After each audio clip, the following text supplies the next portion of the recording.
Okay. So my microphones have been adjusted, and we're going to probably need to make adjustments as time goes on. Over the course of the stream, people will need to let me know. This is the one that's by my computer, so it's probably a little bit more crisp. But the one over by my workstation is a little bit more, I guess we would say, ambient. So we're going to need to be ready for that. Hopefully, it's not so bad. We have a lot of priming to do, a lot of painting to do. It's probably going to take at least 2 days, because there are a lot more than the mouse strains. I will say that. So hopefully the camera doesn't suck, because I was struggling with it for like the last hour. So here we go. Our camera's still good. Here we go. So this is the microphone over by my art station. And hopefully me just sitting here talking sounds okay.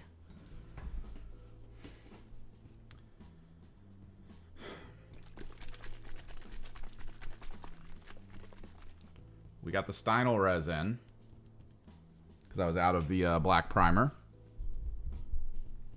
And hopefully, as long as I don't hit this HDMI wire, which I do need to order a new one, because this one is insane,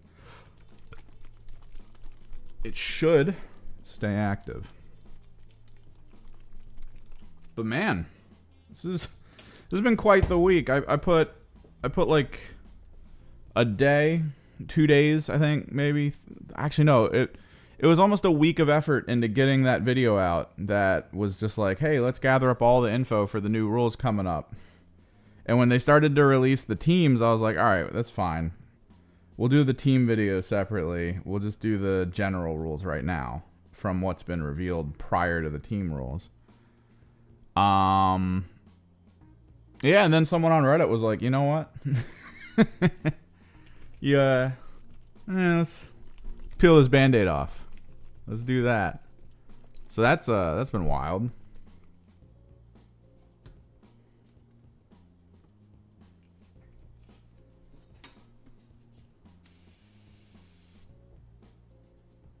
Uh-oh. That's not good.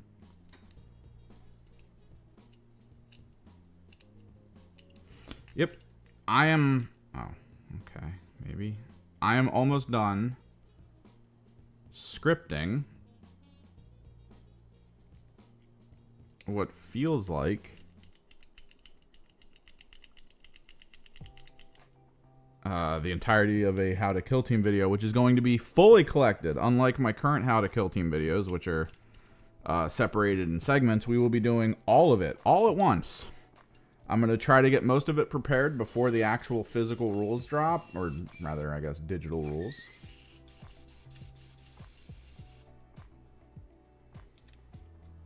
That way, when the time comes, I'm pretty sure there's going to be things from the digital rules I'm going to want to put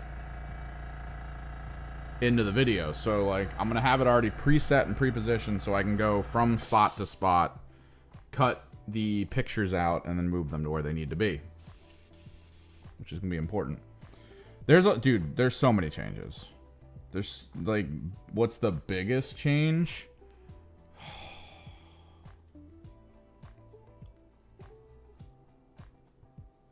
Personally, okay. So right now we have GA2, right? We have GA2 so that the Horde teams don't feel as restricted by, kind of. So, okay, a lot of people put GA2 as like the reason why they can work against elite teams, because they're like, oh, well, I don't have so many activations along with someone else, which that is a thing. I have seen it. What's going to end up happening now is that you're going to have 16 activations. Like, the reason the Demons Compendium is going away is because you can have 16 units on the field. Like, let's be real. You can go 2 squads of Blue Horrors, and you've got 2 squads of 8 Blue Horrors. That's freaking insane. But they all have GA2, so technically you're getting 8 activations. But in the new rules, it would be 16. So Counteract coming into play as the reason for it is actually really big, because now when you have teams like, let's say, the Chaos Cults, which depending on how they change them, what is it right now? It's Icon Bearer, 2 Sword Wielders, Psyker, Leader, and then 10 units normally, which I think got reduced to, what, 8, 7? I know they got a reduction of like 1 or 2 models. I think it's 1 model. That's still a metric ton of people, and if the cultists aren't GA2 anymore, it's going to be weird. And to be clear, I think the blade users, that's where I saw it. The blade users, the sword users still have their ability of, if you activate one, you can activate the other and use them in any sequence you want, which that's kind of cool. But if GA2 is kind of converted to that, I sort of hope that they make it pick another and then activate it right after, but don't use this ability on them, like that kind of stuff. If not, Counteract then exists as what it should exist as, which is if your unit's in engage, you know, you can just absolutely annihilate someone if you want. You get full shooting, moving, you can do some mission actions, you can do some crazy stuff. And it's all really good. So that's a big one. Fusillade being removed completely and instead being replaced by Torrent, which, I mean, let's be real, it needed to be that from forever ago. Friggin' Torrent was okay, but not that great. It was easily the worst ability for guns, and it made flamethrowers feel so weak compared to Fusillade weapons. But then Fusillade weapons felt really weak because you had to split the shots. So now we get the best of both worlds. The targeting of Fusillade and the everyone gets hit of Torrent all in a single ability, which is useful because if you've been looking at some of these rules on these weapons, lethality is way up right now. Lethality is so huge in this game. Like, did you look at the Deathmark rules? Like the gun rules for the Deathmark? Let me educate you people. You heathens.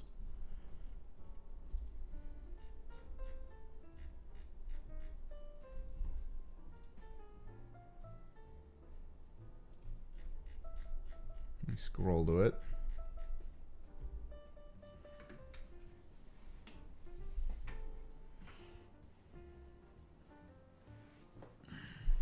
Enhance. Our basic monitor. There you go. Look at this. Dev 2, this is mortal wounds. So get a crit, get 2 wounds, which is, yeah, it makes this 5 instead of, or potentially 5 instead of, you know, whatever. Hitting on 2s, which is still good. Attacks 4, which is great. Heavy, dash only. This is important because heavy prevents all movement unless stated over here. So heavy dash only means you can dash, you just can't move and shoot with this weapon. Like, it'll just prevent it, it just fully prevents stuff. Piercing 1. Now, piercing, there's 2 versions. Piercing 1, this is AP 1. Now, if it said piercing crit, I believe was the term. If it says piercing crit 1, that's P1. So it becomes AP if you crit, like that kind of situation. So this is just straight AP 1. Severe, which is, hey man, I didn't roll any crits right now. I'm just going to upgrade one of my normals to a crit. Which that's kind of what happened with the team eventually, where they made the equipment for him be a 0 AP equipment that did exactly this. So that's cool. So this is all pretty cool, right? Like these are decent, great stats, 10 wounds, save 3, you know, move 5, meh, whatever. You come down here. Whenever this operative ends the shoot action, the target gains one of your death marked tokens. If it wasn't incapacitated, which, good luck. Whenever a friendly higher tech circle death mark operative is shooting an enemy operative that has one of, oh, so it is restricted to death mark. Operative that's shooting the operative that has been death marked. Oh, this could be cool for a full team of death marks. That friendly operative's ranged weapons have Seek. Now, Seek is the new indirect. Seek is the new indirect. Seek will usually have a thing next to it, like Seek Light, Seek Heavy. This just is Seek, which means all of it. You cannot be, when being targeted by someone, you cannot be considered in cover when it comes to choosing a valid target. And then over here, 1 AP. Until the start of the operative's next activation whenever it's shooting. Which, this is key, by the way. I want you to think on this. Until this operative's next activation. Whenever it's shooting, enemy operatives cannot be obscured. This operative cannot perform this action while within control range of an enemy operative. Cool. Cool. So you have this guy. He's standing still. He uses this. He then shoots a target. It is now death marked. They cannot be in conceal and cover to prevent shooting. That's great.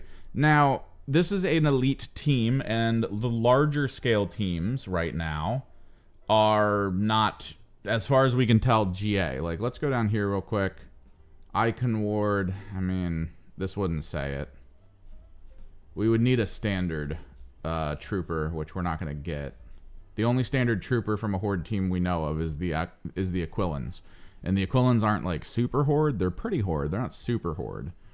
But yeah, so this guy is now, hopefully, because this isn't silent, in engage, chilling, just hanging out wherever the hell he is. Now your opponent goes, all right, well, I'm going to activate this. And you're like, cool. And then they do it. And then there's a gap because your team's a small team. And you're like, all right, I'm going to counteract with this guy who still has this benefit. He can still go, you're not obscured to me. And then there's probably a target on the field that, if it's in cover, isn't considered in cover. Although, I believe it's still like indirect, where the cover save will apply. But when it comes to them being in conceal, cover doesn't really help them.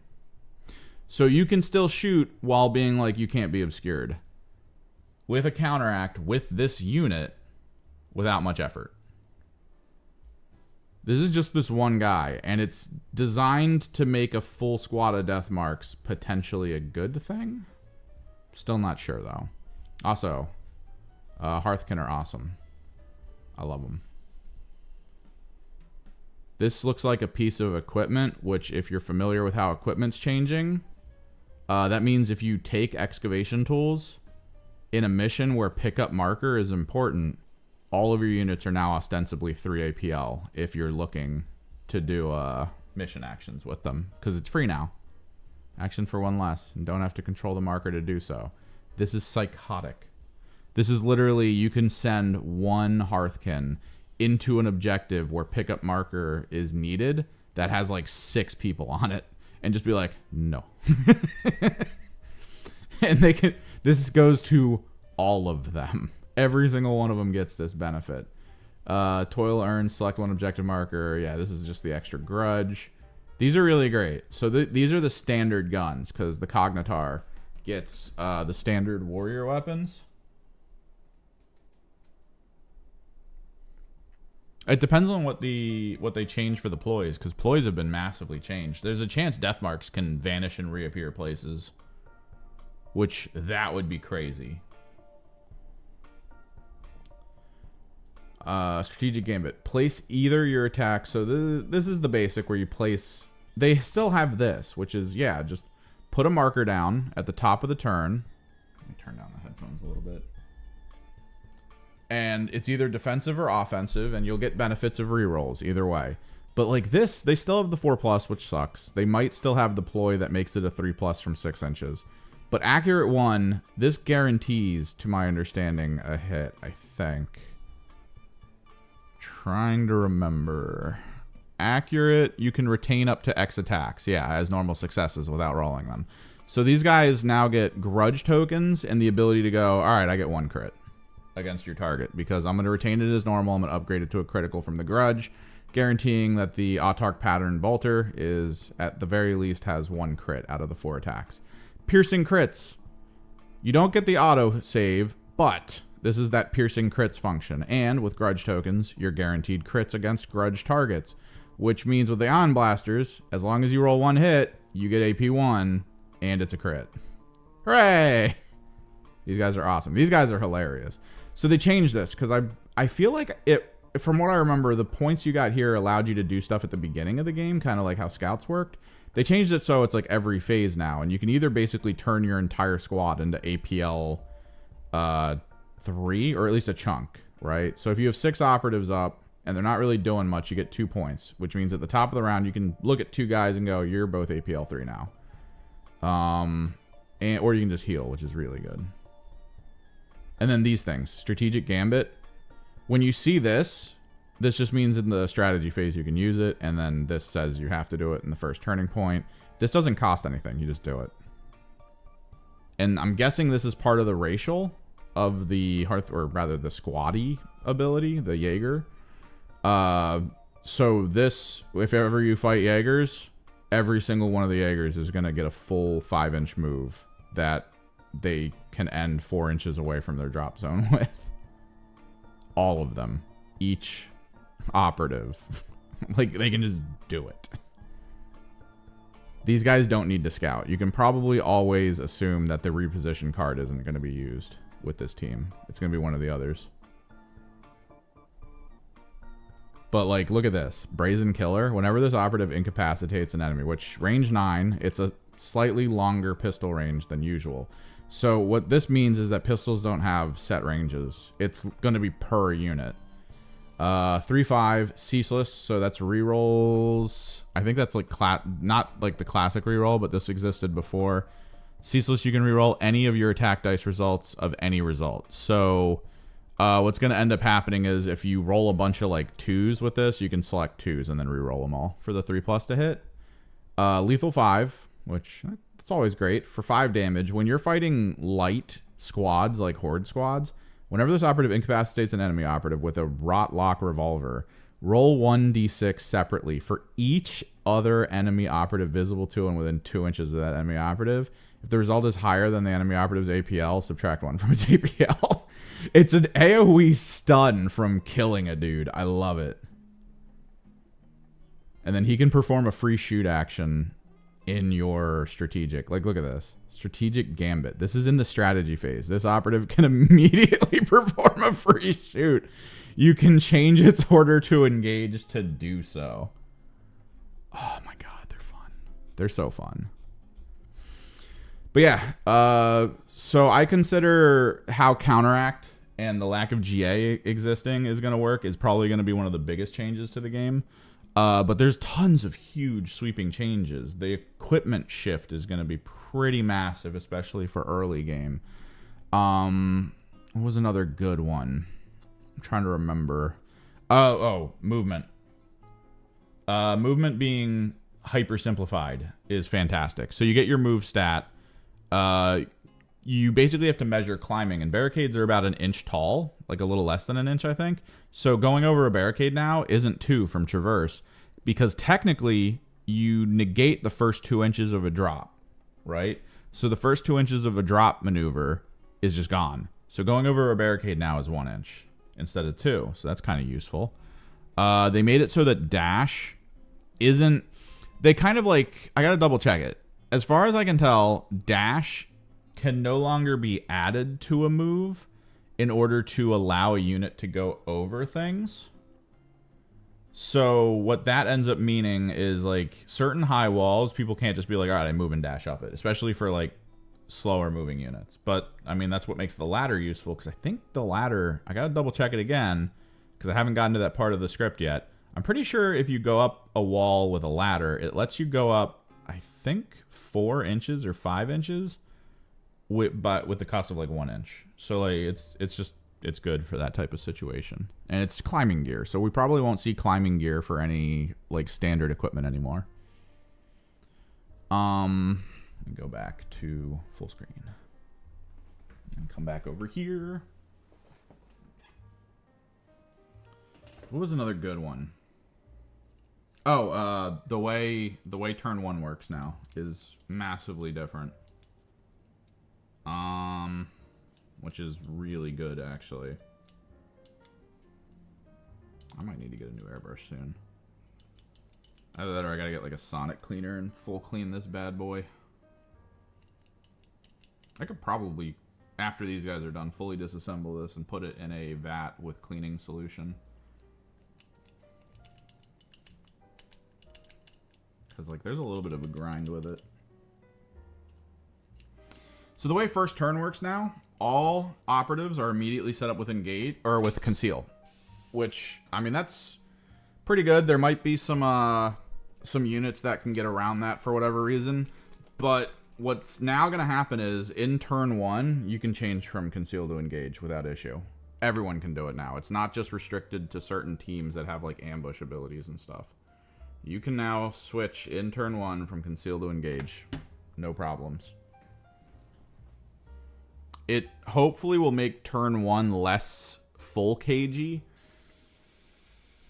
Because what was ending up happening, if you weren't paying attention... Let me make sure the focus is right here, because it's hard to see at this scale. So what was happening for a lot of people... There you go. In turn 1 is everyone would go conceal on one side, and then the other side would go, oh, well, then let me put some guys in engage, and then just know how to hide them, or maybe look for the ability to get on a vantage. Or if you didn't have vantage, then you just conceal them, and it's fine.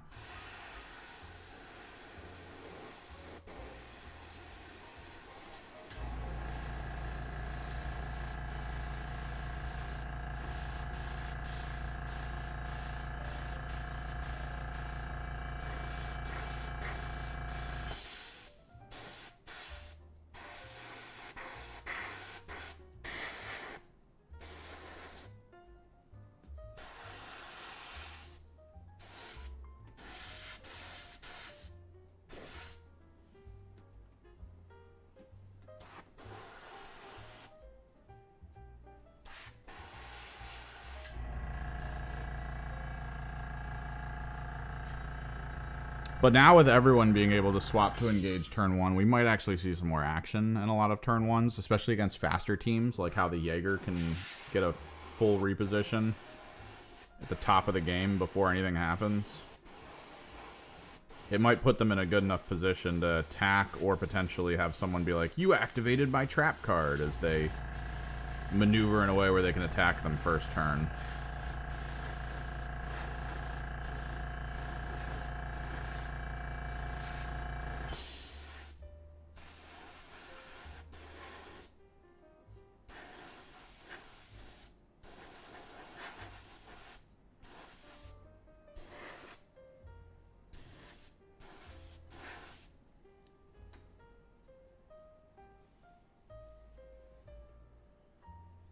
Corn. I finally got my first full game of AOS, and it's fun. I liked it. It was more fun than I expected, too. Just the sheer oddity of, like, what you can do in that game.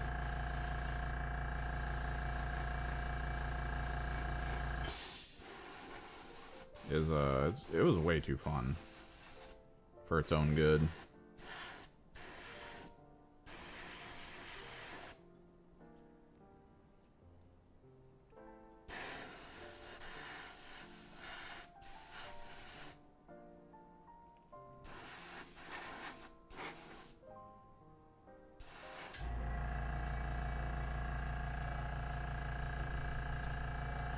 What's up, Francois? What you doing?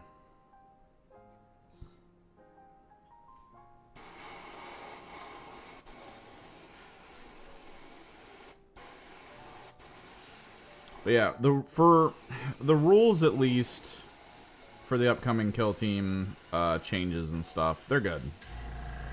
They seem very well thought out, well worded. There is a little bit I noticed where I was like, oh, that could be considered kind of gray. But it sounds like, and by the way, there's flowcharts. There's flowcharts now in the kill. Like, I've been saying it for a very long time. The access of just putting more flowcharts in so that people can see kind of the sequence of things visually is pretty good. But there's still moments where I'm like, oh, that could be considered a little gray. And I'm trying to figure out, like, what that's gonna mean.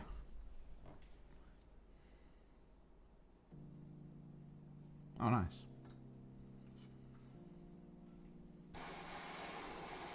Because the leaks showed the Aquilans, of course. Let me get some flow improver in. New paint feels a little thick.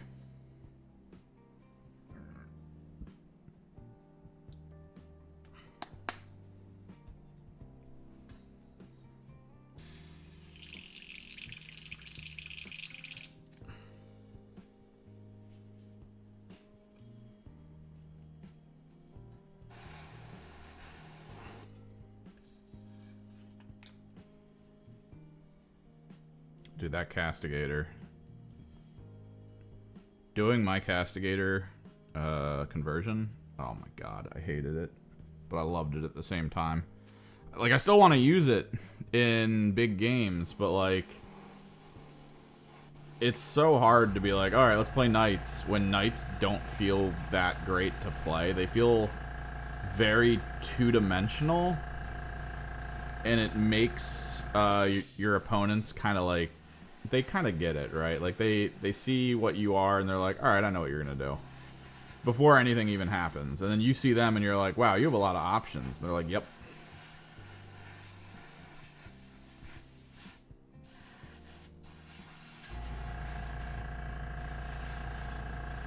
And that's kind of like when you realize that you do really miss your own options.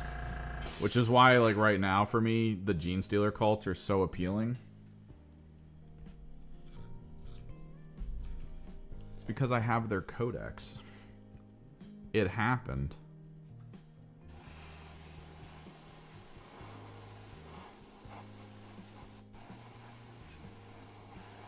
It's why my Soulforged are so appealing, too. They have their codex. And there's, like, fun, weird BS. Like, and the thing is, I can run Soulforged. I could also run them as Fellhammer. And get about the same results with just a little bit different, like, feel.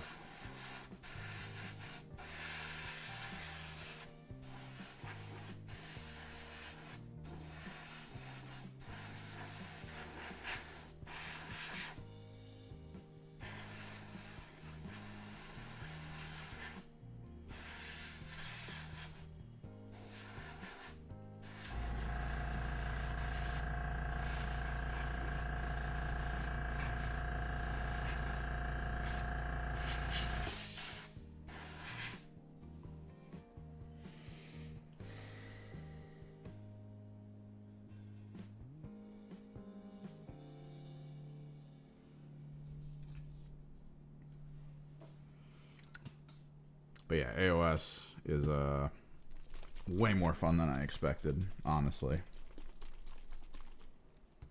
Way more fun. Super happy with the results of it.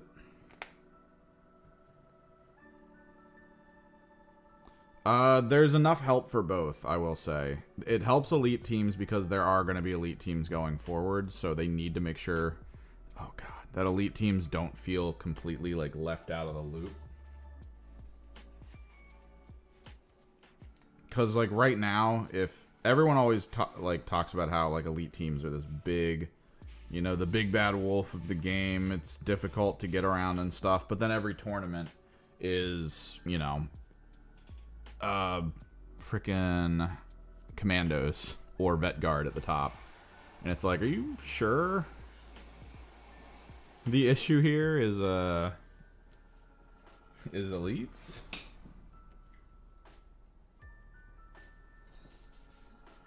Because it does feel like over time, the side of the game that needs help is elite. Like, the Higher Tech shouldn't do as poorly as they do considering their rules. The Warp Coven shouldn't do as poorly as they do considering their rules, but they do.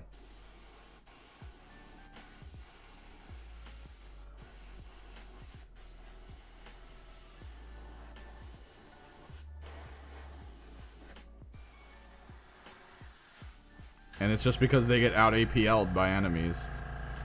So the fact that you can now perform mission actions and stuff during counteract, it gives you the opportunity to be like, alright, I'm in double shoot mode. I'm going to double shoot 2 guys off the field. And then if I time this right, what's going to happen is at the end, I'm going to have some gaps between your activations and mine, which means I'll be able to do a bunch of mission actions.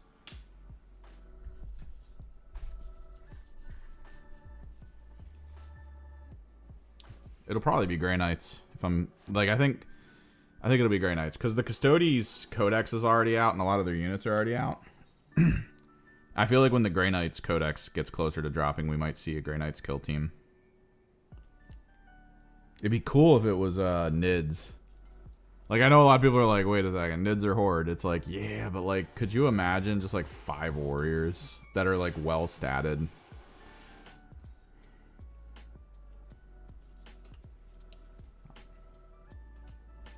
I probably should have full cleaned my airbrush by now. I've been like putting it off for months. I'm starting to feel it.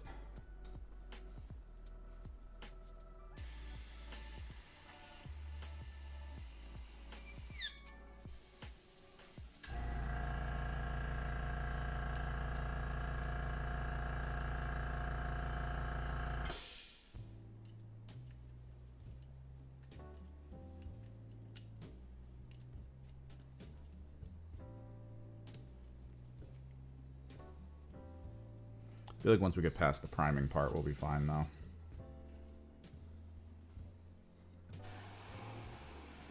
Now, I say it should be Grey Knights, knowing full well that one of the biggest criticisms people have of Games Workshop is they don't know how to market. They just don't. Like, that's just the reality of it. They genuinely have no clue how to market anything.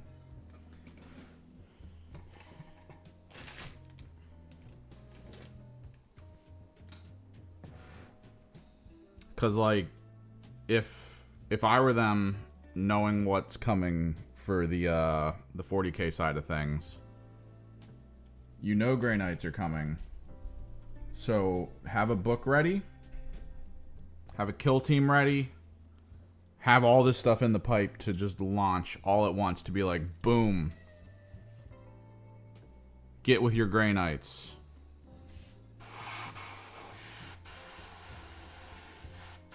Experience and enjoy.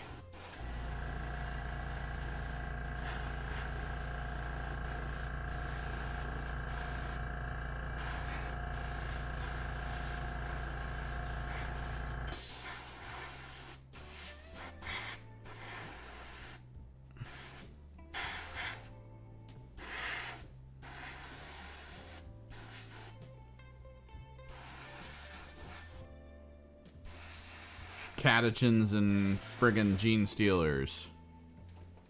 There's your kill team. Huh.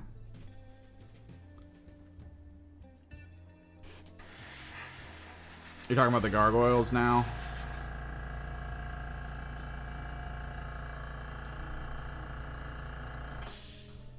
And I don't think everything's going to be flying. I think they started with flying just because that's kind of the challenge. Up until right now in Kill Team, if you told me, like, you're playing a team that's all flying, I'd hate you immediately. I'd be like, yep. I'm not going to have any fun playing against you. That's a no-fun team.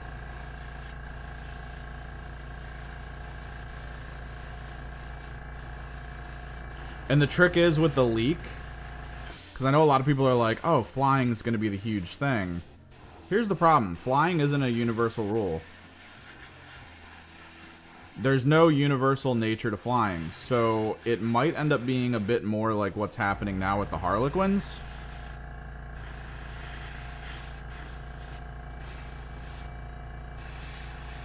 Where each team has some specific kind of mobility. But that kind of mobility is going to be a little different. Because since fly doesn't exist as a universal glossary concept or something under the move terminology like it was in the last rule set, when you have things like the Shade Runner is now going to have its own on-card rule as to how it works.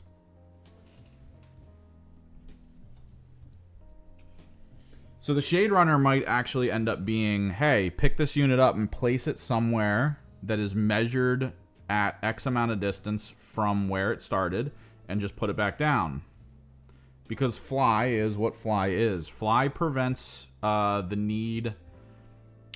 prevents climb and drop information. That's all it does. So when someone sees like a wall and then a vantage point on top of that wall, fly doesn't let you then just appear under the vantage point. You can't go through floors like that unless there's specific rules that say you can. So a flying unit can technically move to the wall, climb it without cost, and then move across the vantage and land. But maybe the Shade Runner goes, hey, measure 6 inches away and place the Shade Runner down anywhere on the horizontal line at that point. So it could measure to 6 inches away from it under a vantage point and appear there. Or it could appear on the vantage point. It could be this whole extra thing.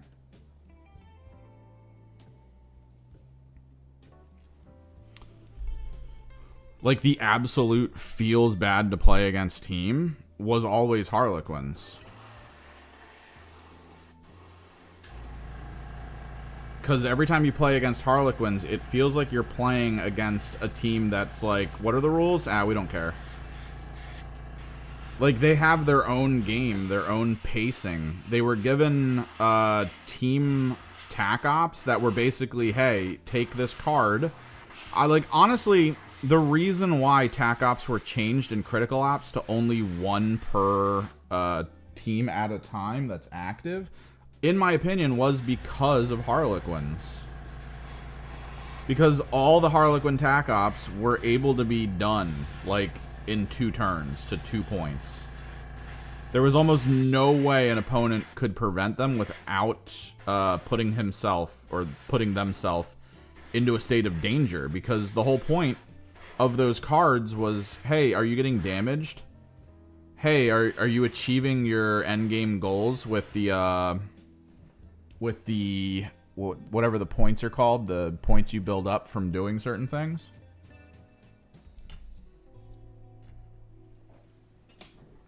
I mean, if you're achieving your faction's bonus, as long as you achieve it, I think in like 2 or 3 turns, you got your full score. So, like, they didn't need to really care that much about the game. And if you move up, you're just putting yourself in a position where they can just come over a wall and kill you and then go back over that wall.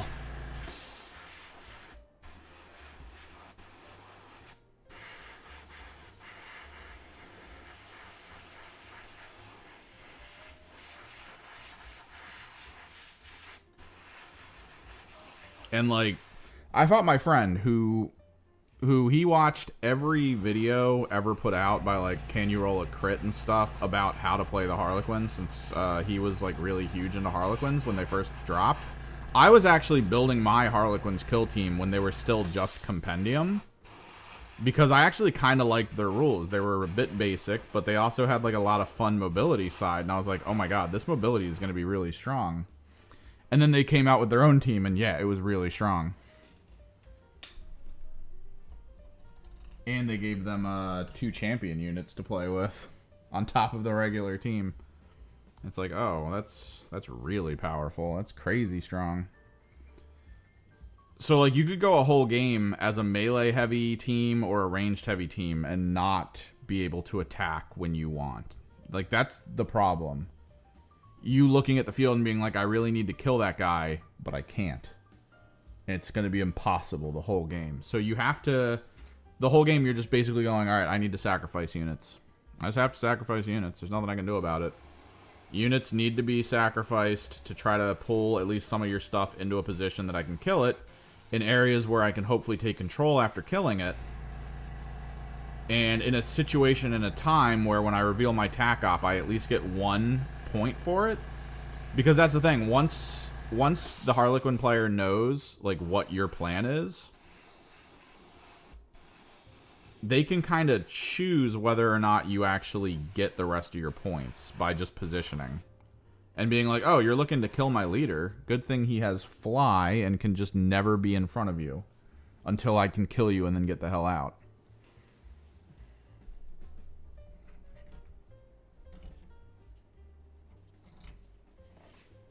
No other team rules really felt that way to me outside of the Harlequins. And everyone complained about them so much that they had their move rule changed.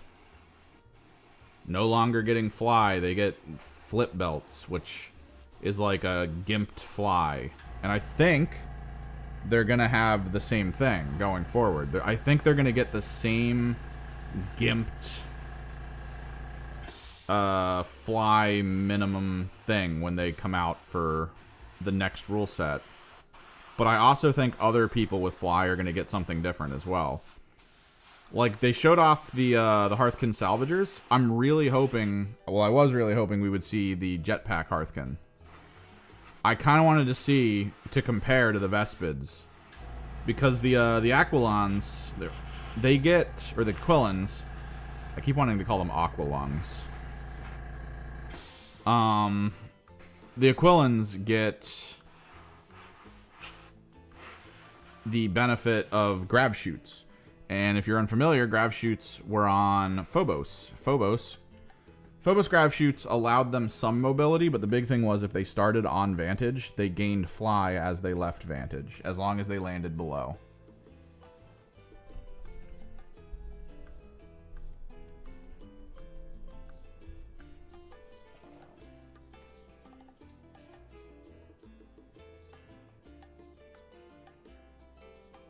Which rule? What are we talking about? How do you know my rules? Tacos only on Tuesday? It's not Tuesday yet. And I'm not eating tacos. Oh, you mean the leaks. I mean, what else are we going to talk about? Dude, there's no way I'm going to sit here in silence the entire day. Like, the absolute entire day. And technically, right now, we're mostly just talking about conjecture of teams. Be respectful. How was that my role? Respect is earned, sir. I will be respectful to those who earn it.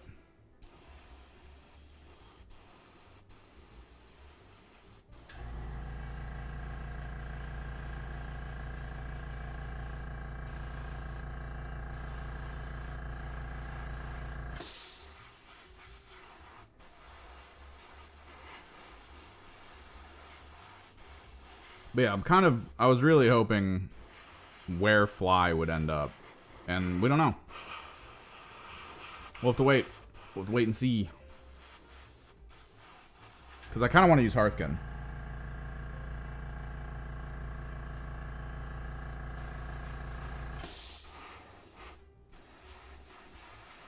Which, by the way, there's a tournament coming up on Saturday?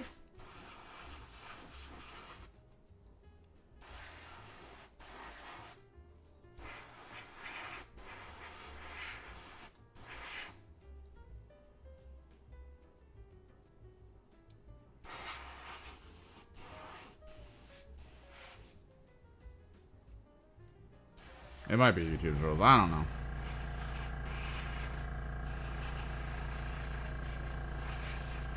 I don't know what you're talking about. Got them Gene Stealers. I'm actually still kind of sad that Space Marine 2 didn't have Gene Stealers in it. These guys are iconic. Gaunts and Warriors and Carnifexes, those are also iconic. But these guys, I feel like they're iconic. Although, to my understanding, you normally won't see a lot of Gene Stealers because these guys are like Gene Stealer cult things. These guys are mutated people. So, like, maybe unless the planet has a Gene Stealer cult presence, you probably won't see too many Gene Stealers. I don't know.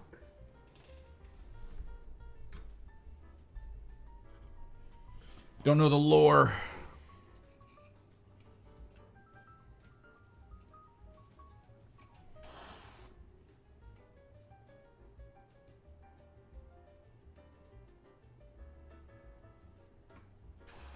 Hungry hippos. I'm guessing you're referring to Gene Stealers. They do want the biomass. Which was cool to see. It was actually kind of cool to see the, in Space Marine, it was kind of cool to see, like, the nature of it. How they kind of hyper-condense areas of biomass on the planet's surface so that when the ship drops its tendrils down, they just, like, attach it to it so it can eat. That's kind of cool.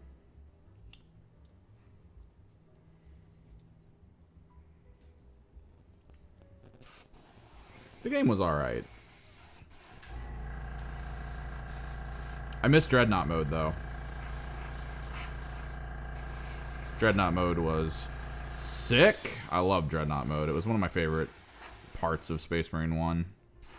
And after showing us, like, the Hellbrute and the Dreadnought next to each other, oh, I was like, dude, Dreadnought mode, please. And then they were like, no. No, you get Take and Hold, you get TDM.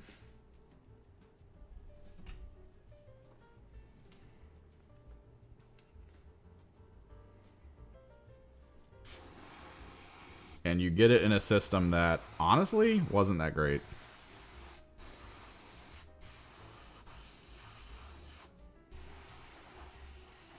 So, I'm probably going to tinker with it. a little bit more. I kind of want to experience the higher difficulties of co-op. You can't really go into them, though, without leveling up a bunch and expect, like, a positive experience. I tried running tier 2 difficulty with, like, a level 0, and I got into a game with a bunch of level 0s, and they had no idea what they were doing, and they just died. Like, we got a little bit in, then everyone kind of ran their own direction, and, like, 20 warriors spawned, and we all died.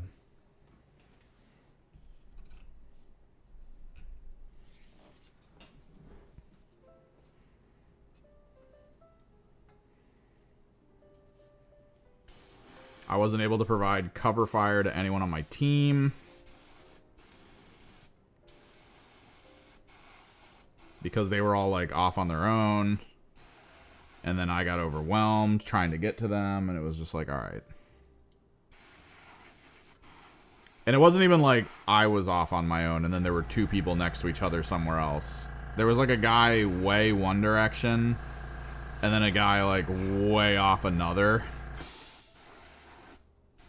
Like, one of them didn't even hop down into, like, the next area for, like, a while. Like, he just stayed way back there, and I was trying to stay close to him. And then our friggin' stalwart was just like, yo, I'm gonna be all the way over here, guys. It's like, all right, okay, we're gonna lose. And then we did. Now I got a few higher levels, a few upgrades, a few people with team-wide buffs. Now we're able to actually, like, play a bit at the higher difficulty.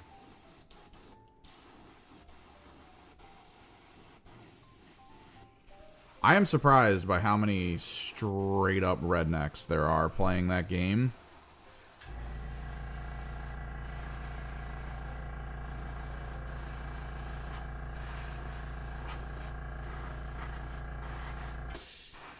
That actually like use the talking stuff. Like, they actually use VoIP. No one else uses VoIP, but when I'm in a game there, when I'm in a game and it's just people using VoIP, it's always, yeah, brother, let's get to these nids and kill them bugs. And I'm like, whoa.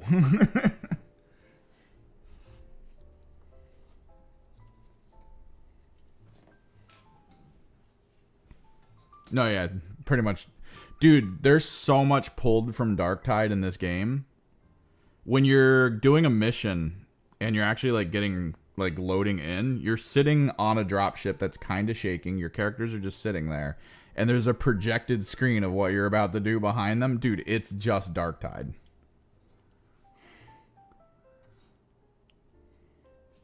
I was playing the other day, and I was playing sniper because I want to play heavy, and everyone wants to play heavy, so I'm always a sniper. Like, I really want to play heavy. I'm so good at it, and everyone's like, I'm gonna play heavy, and then they're so bad at it. I played a match where, like, our heavy just kept hitting us with his damage. Like, he would just fire off AoEs into us as we were fighting, and I'm like, I don't want to do this anymore. I don't want to play the jump pack trooper anymore if my heavy is gonna keep firing plasma cannon shots into my location.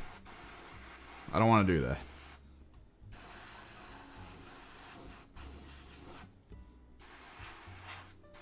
So I went sniper instead. I'm gonna play sniper and tactical probably. Those are gonna be the big ones for me.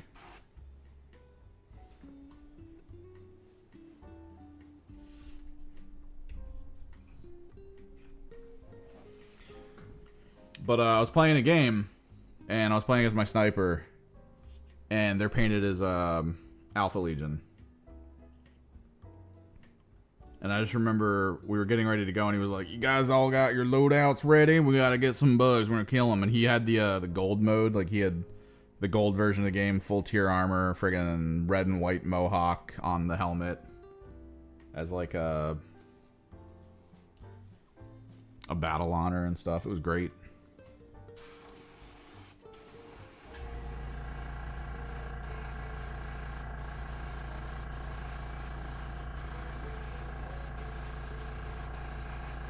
He saw me and he was like, hey, wait a second. I think you might be one of them traitor Marines. And I'm just sitting there like, dude, why is it just the rednecks?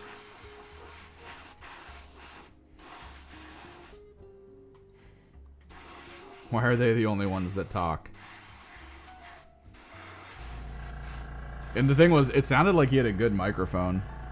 Like, that's crazy to me.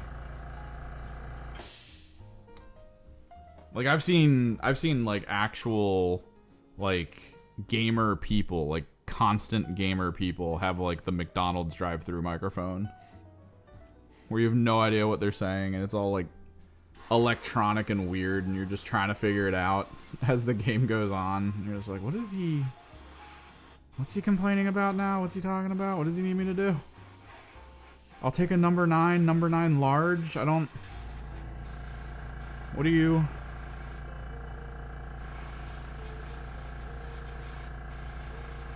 What's the issue here, man?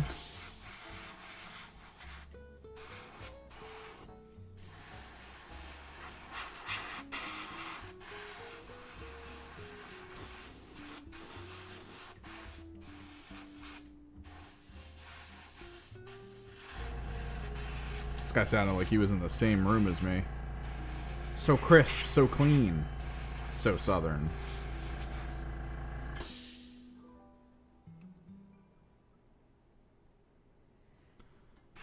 There probably is. You can mute people, I know that. And then there's, I think, voice chat audio, which you could probably just turn all the way down, honestly.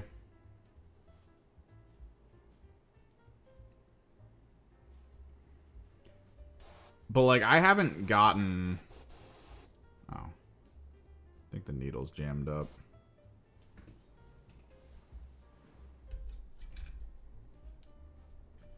I haven't gotten anyone where I'm like... God, I need to turn voice off. And I try not to do that.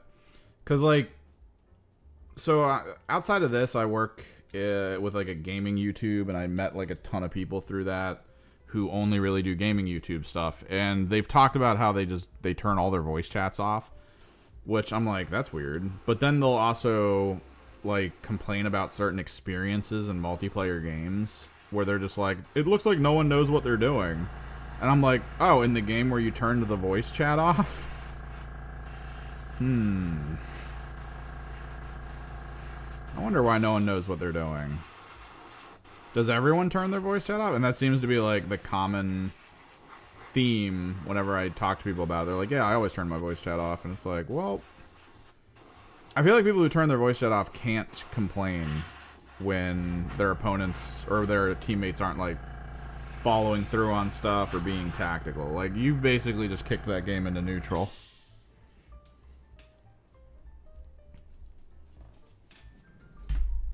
Like, there's no reason to complain at that point.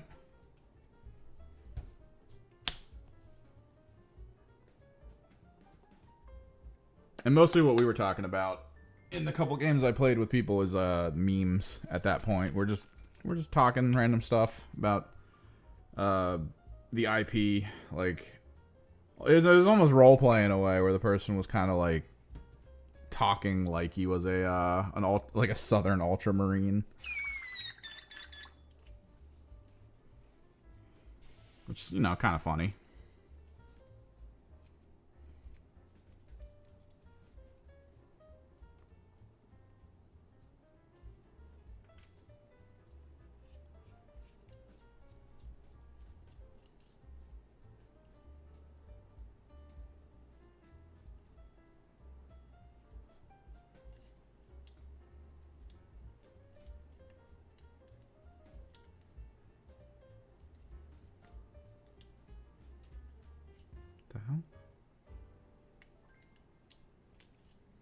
I both love and hate fixing my airbrush up and getting it like a little bit cleaner. So the freaking tube that exists that the needle's supposed to go in at the back end, like occasionally it just doesn't line up. So you're just sitting here like, why won't you close?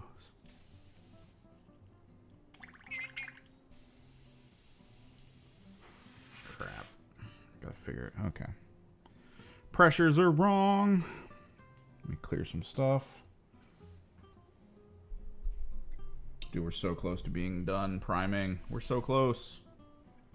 And this is it until the Purestrain Alpha comes out. This is it. For, well, this stuff. I keep forgetting I have parts for my knights that I need to work on.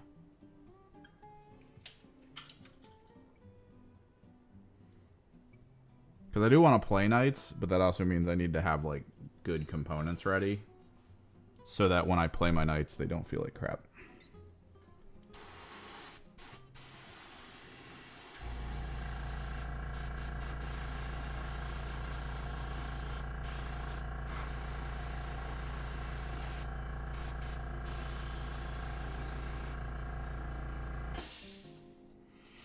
But yeah, Space Marine 2 is decent. I know a lot of the people I work with are like, yo, this game was awesome. And now they're kind of like, I want to know more. Which is interesting. Oh, my mouse strains are donezo, man. They're good. I can't wait. I mean, I don't know if you... I think you were here. Were you here? Mouse strains, baby.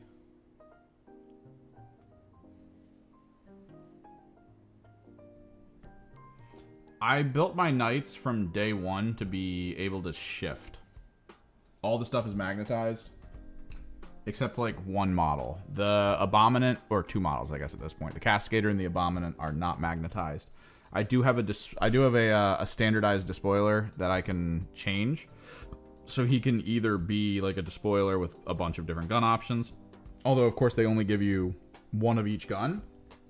So I actually found a service on Etsy to 3D print some guns, which are sized for him. I magnetized those as well. So now he can be like a dual Gatling cannon guy or a dual battle cannon guy. It's great. It's exactly what I want. But I usually run him as a Desecrator, which is the Desecrator las cannon and either a fist or a chainsword. Because Desecrator, dude, I don't understand my Desecrator.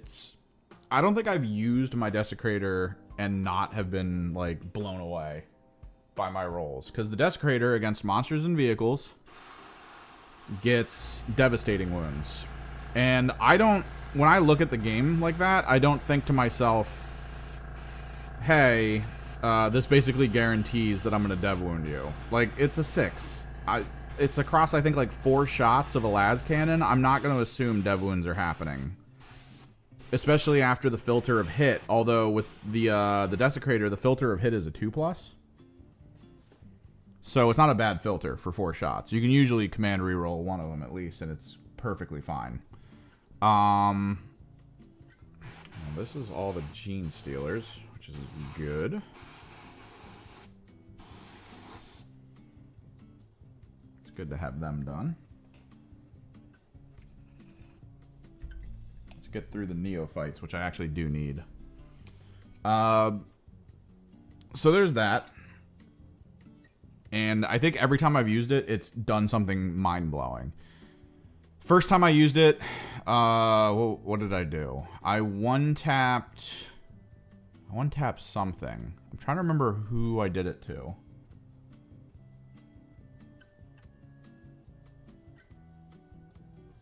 Like, I think he one-tapped a Land Raider when I think I fought... I absolutely remember he one-tapped a Monolith. Full health, one-tapped. Killed it outright. He's just so good. So I usually go Desecrator. He provides War Dogs the rerolls of 1s.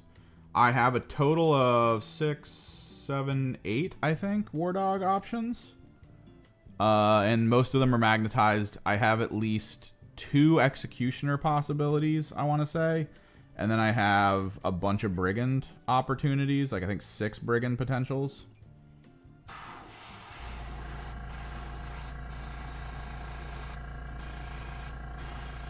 Which also means that the Executioners can technically be... oh god, his head's not even glued.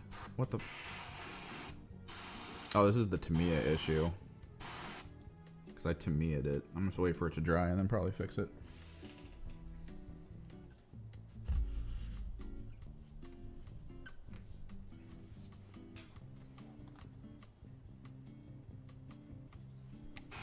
So you can technically run carnivores because brigands don't really get the claws, and armigers do come with chain swords. So you can technically go like 4 brigands, 2 carnivores, which with my build is probably the way to go, because you go Castigator, and the Castigator of course provides sustained hits. which is fantastic for Gatling guns.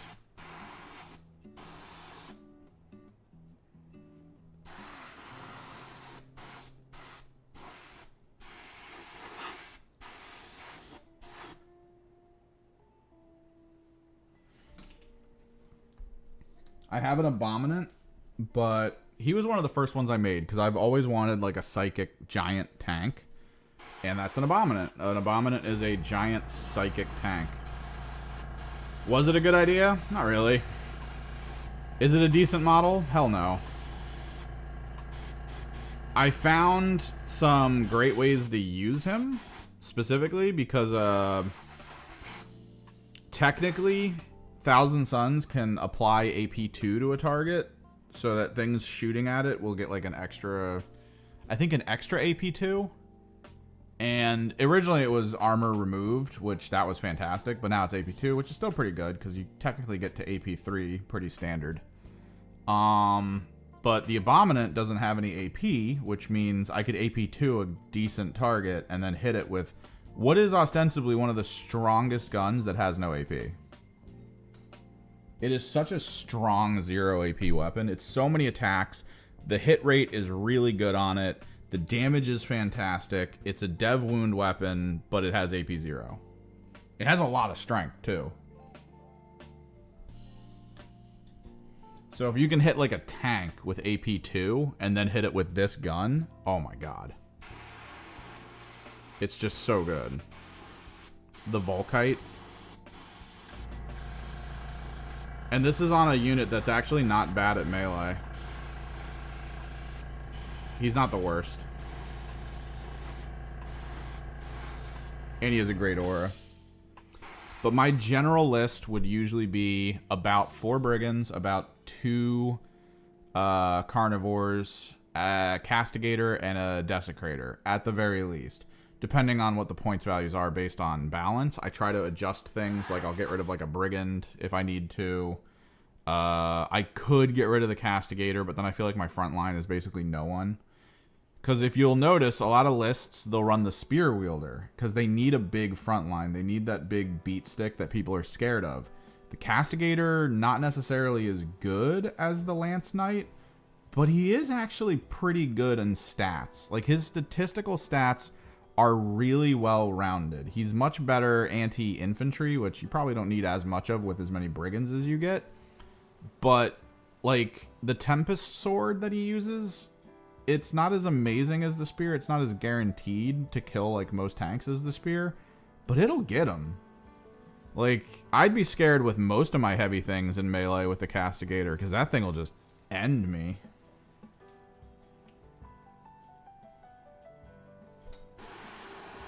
The problem was the first outing I took with this was literally like I needed better rolls. I had which is wild to think because knights are super elite. Their hit ratings are usually 2 or 3, and there's usually really good ways to get rerolls on them because I mean you're not attacking a lot, so they kind of want you to have the ability to be like, oh, let me get some rerolls. Even with all that, I was still just missing everything. Like I would 100% point out to people who were like, "Hey, how'd you lose? Like, what was the downside to you, you know, like trying to strategically beat your opponent and then failing?" I would 100% be like, "Oh, it's because all of my brigands had sustained 1 and reroll 1s, and I couldn't roll a sustained in 3 games. Like, I didn't get a single 6 across all my brigands for the 2 to 3 turns they all lived to get a sustained." I fought orcs. I definitely won against them. I'm pretty sure I won against them. My opponent didn't know how leadership worked, so he kind of screwed me over a little bit by saying everything always had, you know, past leaderships. And I was like, that's weird. That can't be the case. You're rolling 9s because you're 8 normally, minus 1 because of me, I think. It's either 7 or 8. It's a bad number to roll on 2 dice. And he was like always getting it with like 4 or 5 squads a turn. I was like, there's no way. So we talked about it, and then we just went with it for whatever reason. Like, he should have lost like 10, 15 points from things he couldn't have gotten. But like, my knights lived till turn 5. Every single one of them lived until turn 5. My brigands shot all of their guns every single turn. I did not get a single 6 for a sustain. I had the full rerolls active at all times. I had everything going for sustained potentiality. I never got a sustained roll. That's almost hundreds of dice. And I couldn't roll a 6. And it's like, that's why I didn't win with them for that tournament. Is because that was every game. Was just rolling dice and going, wow, my desecrator that hits on 2s that I've killed monoliths in a single turn with and have done all these crazy things with, he didn't hit you with a single shot from his 2+ to hit 4 attacks las cannon. I command rerolled and I still missed. Do we shake hands now, or what's the concede thing for this? Do I just give you the full points for the differential? Like, how do we do this?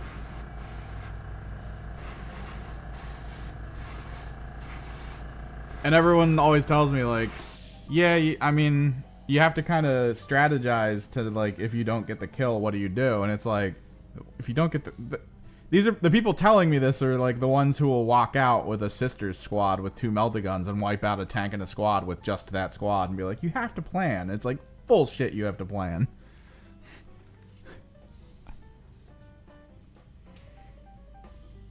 You have to be lucky AF, and you have achieved that goal, sir. Because what was your plan if this action failed? You didn't have one. You had a squad staring at me, unable to achieve goals, and very, very quickly going to die. There was no plan here. There was only Zool.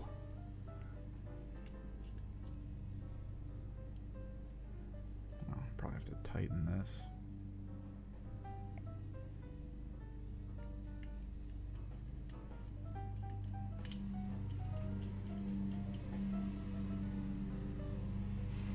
Like, to a degree, I feel like part of me is gonna find out one day. Like, I know they did the whole, hey, this guy flushed his weighted dice.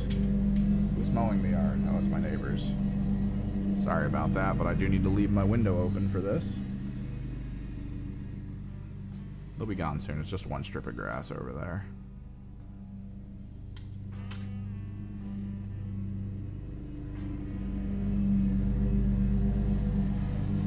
If I were to take allies, it would be blue horrors, most likely. Blue horrors and a changeling. It would just be to do mechanics. It wouldn't be to kill. I would literally bring them onto the field and just be like, and they sit there. Mechanics go.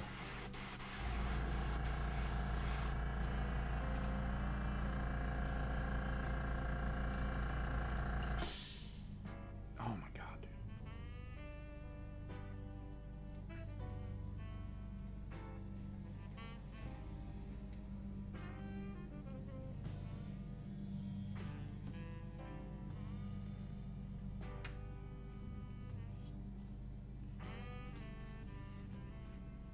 Might need to dump this and get some cleaning going. The gasket's tightening up, which is not a good thing by any means. I think I'm going to, after we're done here, I'm going to have to fully disassemble this. You can't, dude. You have to take Battle Line now as allies. There's no reason not to take the Changeling if you're gonna do like a full Battle Line shift. You can't take Screamers because they're not Battle Line.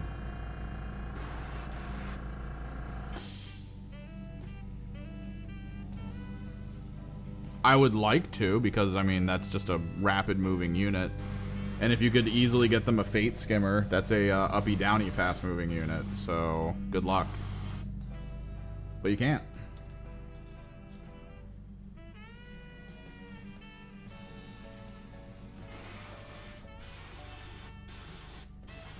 So you have to go some kind of Battle Line, which, if I had a bigger Chaos Demon collection, Nurglings.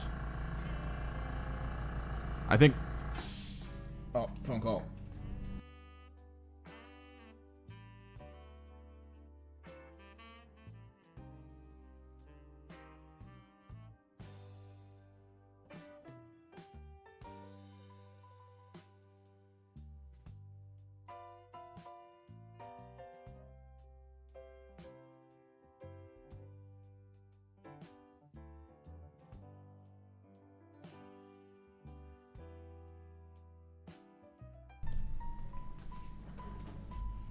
So yeah, you have to take the cheapest unit you have, and the cheapest unit I have from Demons as a battle line is Screamers, which are way more durable than you'd expect.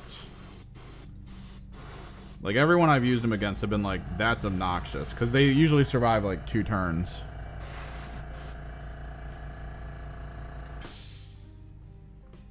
And they get Infiltrate, which is fantastic.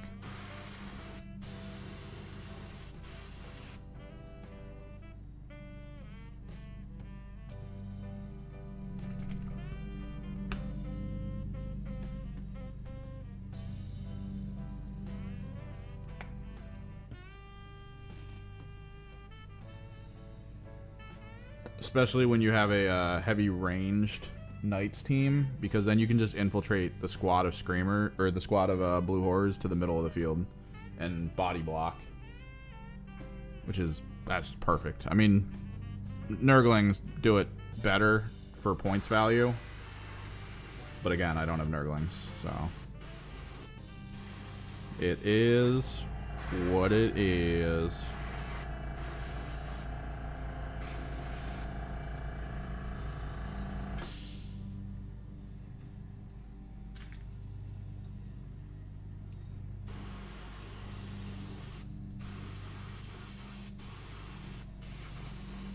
Personally, I would prefer to play Knights more often. I love my Thousand Suns. I love my Gene Stealers. But I feel like in 40k, I almost just want to like have casual games. Like, I know Combat Patrol is supposed to be the casual game, but I don't know. It's just not balanced enough. So I kind of want to just play a team where I'm like, I don't care.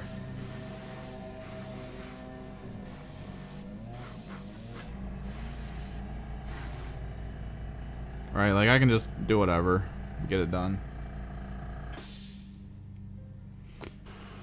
Agents sound cool, and all the dude, did you pick up? Do you either have or have you picked up all the assassins? Because that's gonna be a big thing, honestly. If you're gonna play Knights, you might as well at least try to get your hands on all the assassins.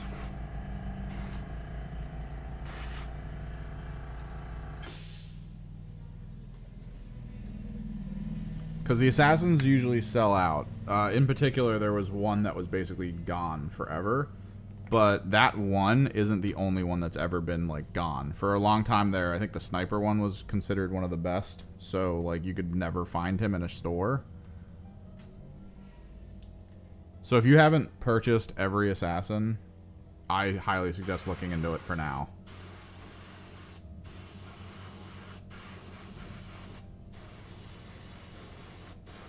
Just to have them on hand.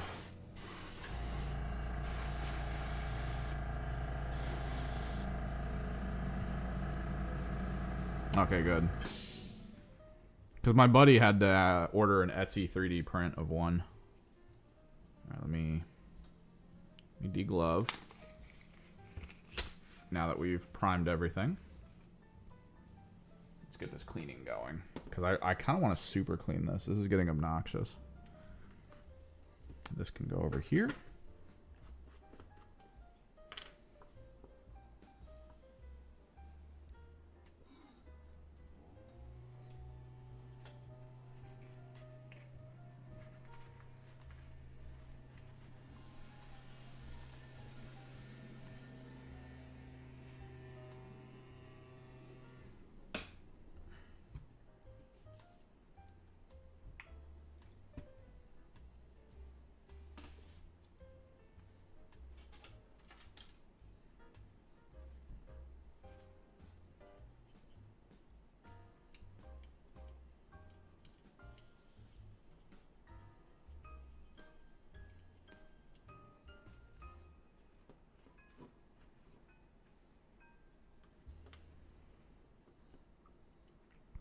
But yeah, a lot of, just for mechanical purposes, like the one Knights player I lost to, the main reason I lost to him was because he was pretty much just able to do missions because of his allies.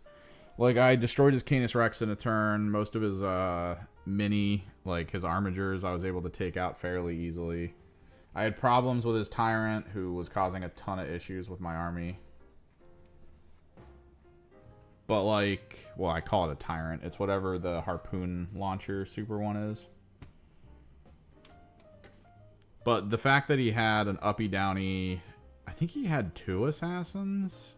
I know he had at least the sniper. He had the sniper and I think like 2 squads of, I want to say, breachers. And they just did missions. They would appear, do missions, vanish. And that was it. It was the whole game for them. Or not vanish.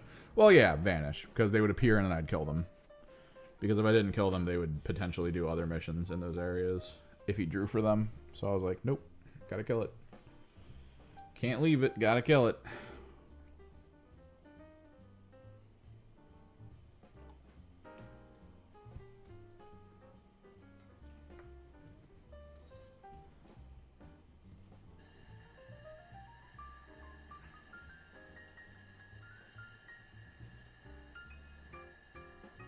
While this dries,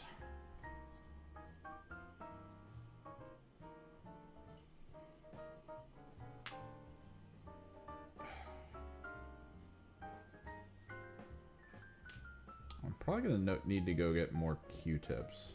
Because I kind of want to pull the pin on this.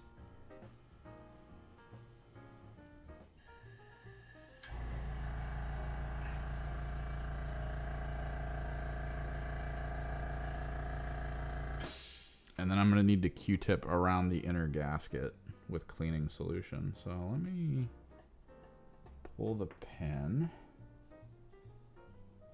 Pull this backing component.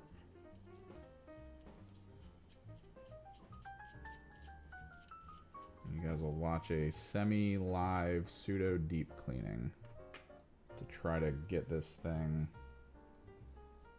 back up and running.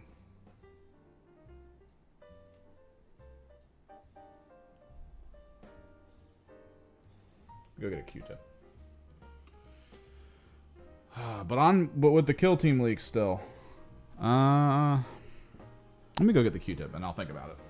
Because dude, the past 2 days I have picked 3 or 4 sections to go over in the rulebook with a fine-tooth comb, jumping around to verify certain terminologies and rules, just so I could get this how to kill team full video together. Oh my god.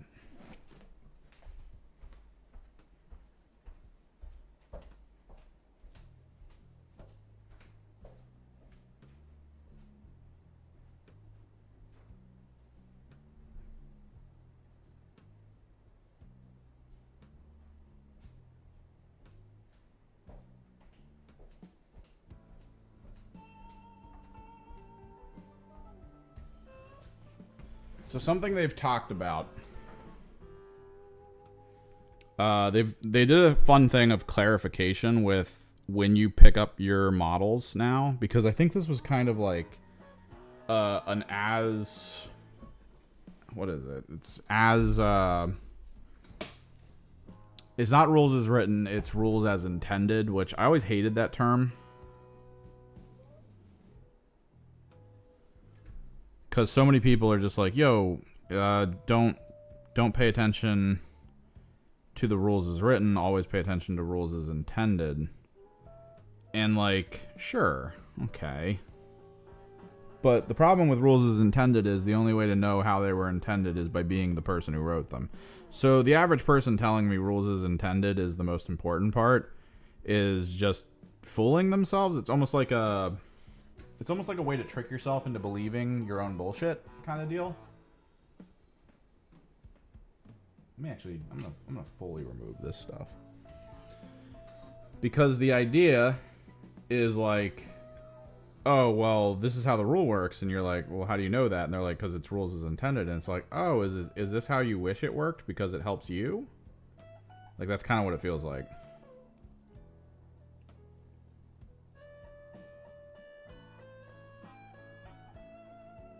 I'm trying to remember which way this is supposed to go.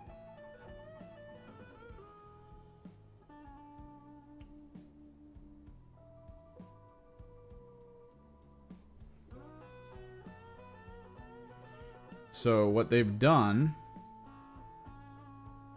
in Kill Team is if a unit dies,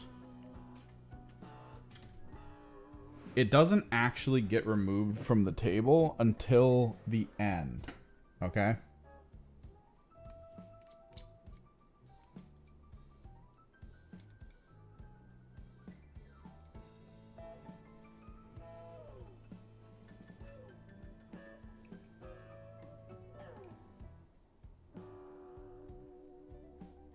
So they decided to clarify, right? There's two states that a model can be in. There's incapacitated and removed. Those are two now very specific states of being. You cannot be, from what I can tell, you cannot be removed until the end of an overarching action. Okay? So this is kind of with like how medics work with their ability to prevent death. If someone shoots you and the damage goes through, in that moment, if it's more than your wound rating, you are considered incapacitated. When that action ends is when you are removed.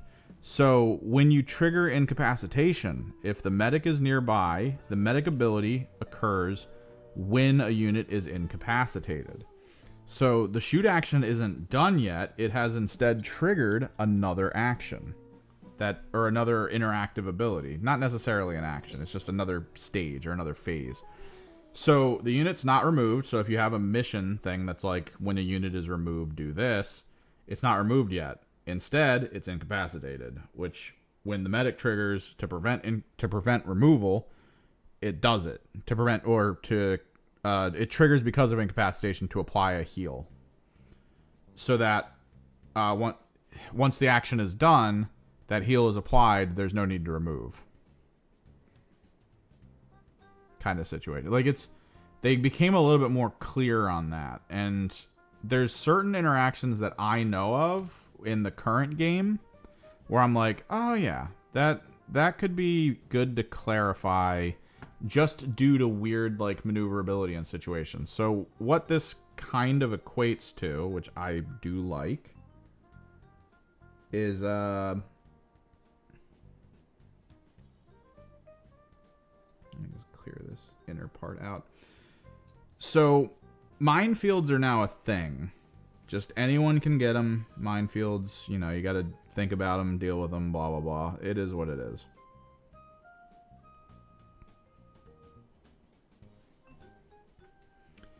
What could happen over the course of a game is maybe you're moving to go somewhere with an object. This is actually something, I guess, as a sneak peek. I talk about this in the How to Kill Team video I'm putting together. So how this will work is there is a piece of terrain that's going to be in the new version of the game that's called a mobile barricade, I think. It's the one you can move around. It's not, which is kind of cool. It's a light barricade, 1. 2, if you are considered in, like if you're actually considered connected to, which is explicit, you take your base and then there's 2 feet on the inside of the barricade shield that your base has to be fully touching on both sides. That's considered you to be attached to that barricade. If you are attached to that barricade, you get +1 to your save, down to 2. So if a Votan does it, he's in light cover and he's a 2+ save. That's awesome. It's great also for elites for that reason. It's also great for almost anyone that needs to withstand some shots. For a single action point, you get to reposition at -2 move. You pick that base, you pick the terrain up, you move your unit, you place the terrain back down so that the 2 feet are touching your base in any way, shape, or form, in any direction, right? So let's say that unit has 4 health, and there's a mine between where it wants to be with that shield to be like in a better position with the shield, and like maybe there's other units that could move and use it if they want to. The mine has to roll a 5 or a 6 when he passes by it to kill him. This is only incapacitation though. So what ends up happening here is you use the ability, you pick the barricade up, you move the unit past the minefield. Because he passed within an inch, you roll the dice. If you do get the 5 or 6 plus the 1 for the 4 wounds, that model is now incapacitated. However, because it happens at the end of the at the end of the action, he gets his full move, stops, puts the barricade down, action over, gets removed from the game. But you can, again, get further into the details with this, because if you have a medic nearby and the medic can prevent incapacitation upon it occurring, right? What'll happen is you potentially, depending on the wording, you could pick the barricade up, move the character over to where near a medic is, place the barricade, take the damage, become incapacitated, place the barricade down, finishing out the action, but before the action is over, move that unit closer to the medic, or just leave him there, and then the medic revives him. Like, that's kind of what I like about what sounds like it's happening.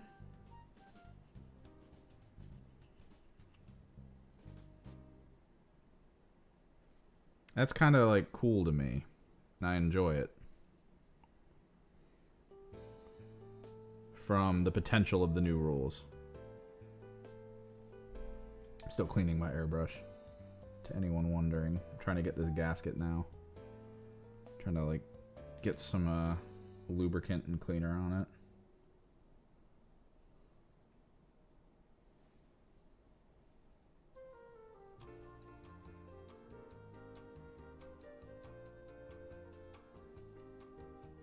There we go. So yeah, the new rules sound really good. They sound much better thought out. They sound like there's some things that are made a lot easier, and there's going to be some really big meta shifts that, I mean, anytime something changes, just assume it's going to make someone mad. I mean, at this point, we can just do that, right? Like, you guys are on board. Assume change equals mad. Like, I don't think there's a way around that, personally. Change will always equal mad. I'm not saying it should. I'm just saying it will.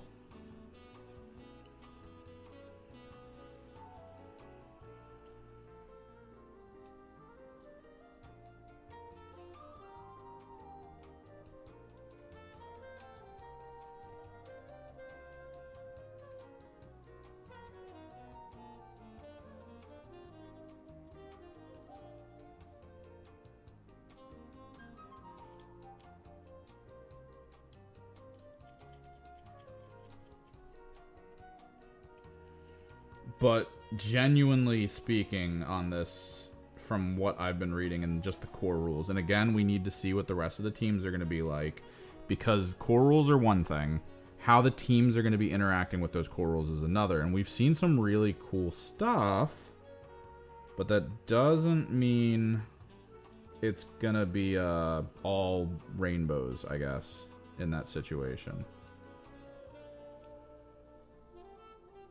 Right?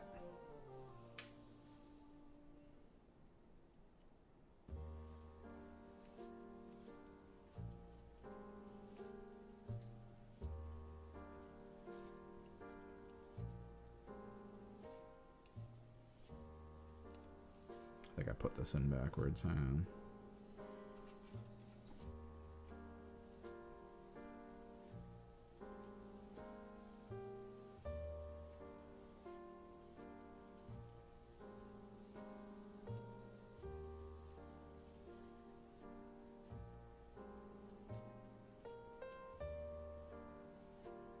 Somehow it got spun around.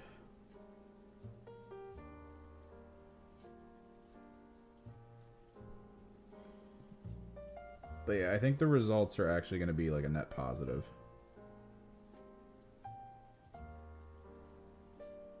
I know some of the top players during the preview match were like, yeah, this is all going to be really good. So like, on one hand, I'd like to believe there's credence to that. I mean, granted, there's always that like prospect of it being just starstruck that they are doing that kind of thing on a main stage during a big event. To just be like, oh yeah, definitely. Definitely gonna be amazing what happens going forward. Sure. But like at the same time, I do feel like, yeah, something cool is gonna happen. And I know one of them was like, yo, I'm gonna play Corsairs. I'm interested in that, because the Corsairs I don't really feel like we've seen much from them, right? Like, today was the Xenos day. And I don't... Did that article... I don't remember that article having... Maybe they were at the top. Let me double... No, yeah, I think they were at the top, right? They didn't show enough. Specifically for the Corsairs. Let me scroll up. There we go. Commandos. Farstalkers, which I actually like, because Farstalkers had that ammo thing, and I was wondering how they were going to do it. And apparently you just pay for the thing, and once per turning point, you can just use the bullet type. Pathfinders, photon grenades, Hyrotech. Actually, they're near the bottom. Brood Brothers? Hearth... Wait. Wait a second. I could have swore I saw stuff on them.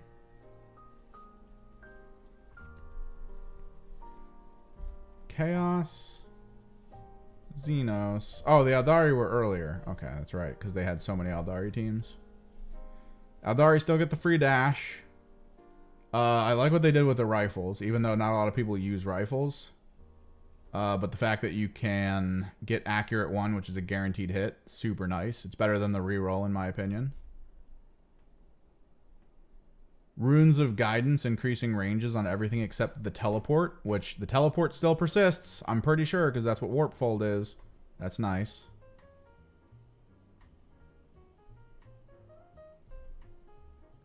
The problem is, right, so they showed us all of that, and then they showed us the Void Scarred Soul Weaver, which is the least Void Scarred character in the entirety of that squad. Like, cool, Shuriken pistols, range 8. That's nice for a pistol. Rending, okay, that's cool. 4 attacks, 3, 3, 4. Sure, power weapon, 4, 6, lethal 5. That's not bad. 4 attacks, 3 ups. Psychic, select 1. So there is psychic keywords. That's probably one of the better things.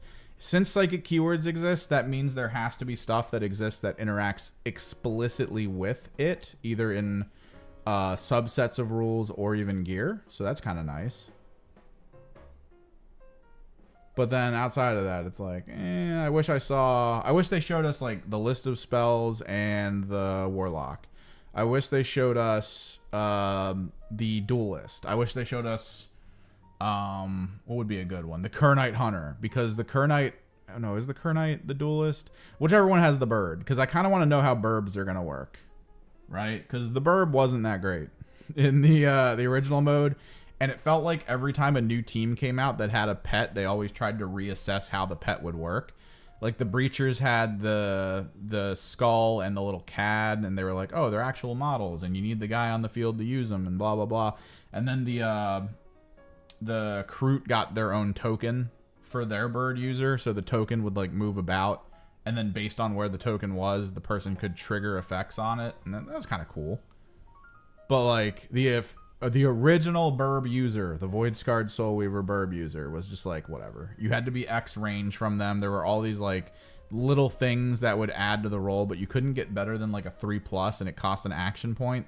So no one ever used it, because why would you pull someone from cover on a risk when you could instead do a mission or actually just shoot? It was too stacky.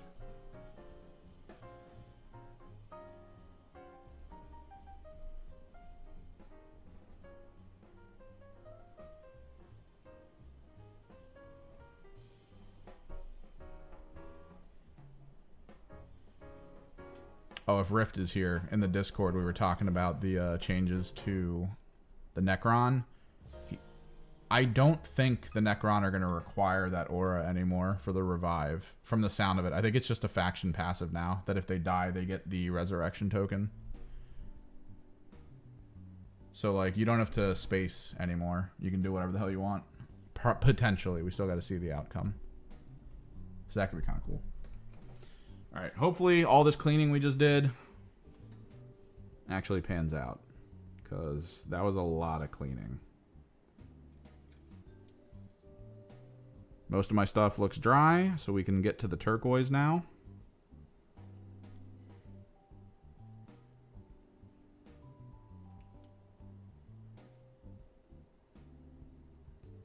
Okay, I don't know why the gasket is not letting this thread.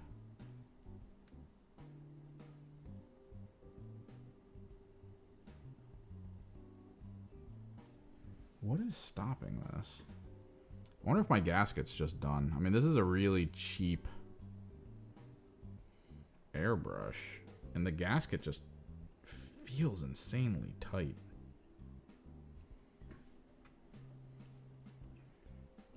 This is what, like, okay, so my local art store does not sell lubricant for this stuff, so I think that might be a thing. I might need to just get lubricant and just put it on this, because there's some lubricant in the cleaner that Iwata sells, so I've been kind of relying on that to keep stuff going. But I'm starting to think that that's not enough.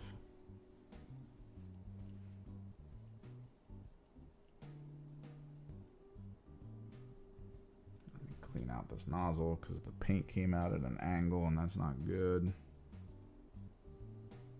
Or the cleaner came out at an angle. But yeah, we switched to turquoise. We do the once over, kind of the ambient turquoise. Not fully 100% in a way to cover the entire model. You want to leave some of the black. That way it still looks really dark. These are a night fight team after all. But turquoise has at least a decent level of opacity attached to it, which means the black will kind of get covered by it. We're not going to use this glove again because it is coated in black primer. We will instead switch gloves for the teal side of things.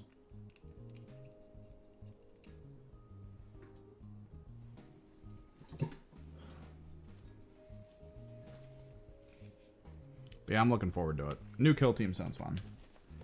Again, though, the cycling of teams, I don't think they gave us enough information, and it doesn't feel good. Because I'm trying to think of what's going to happen going forward.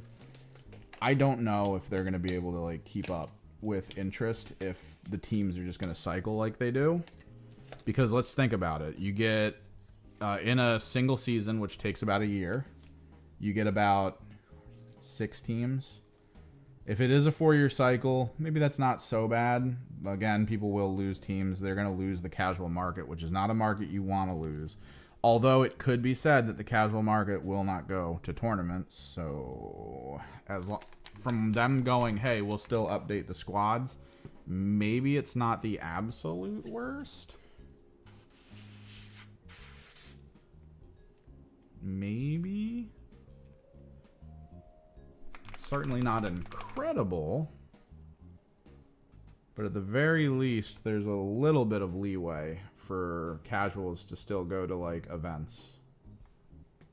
The problem will be if those if the whole classified declassified thing takes off to like a high level, and like even general events are mostly just classified. And then it kind of screws people over who aren't constantly buying new teams. I don't feel like the community will do that. But I also can't say for sure.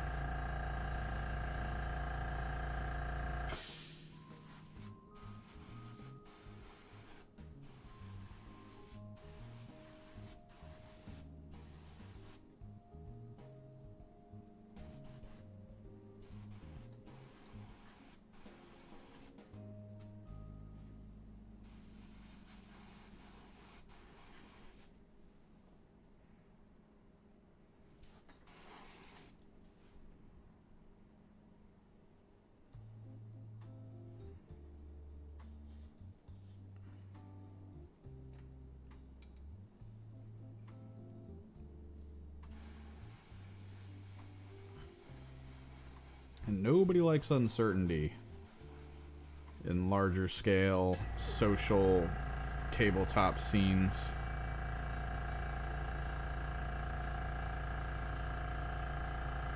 It's why a lot of games that are ostensibly good do not make it.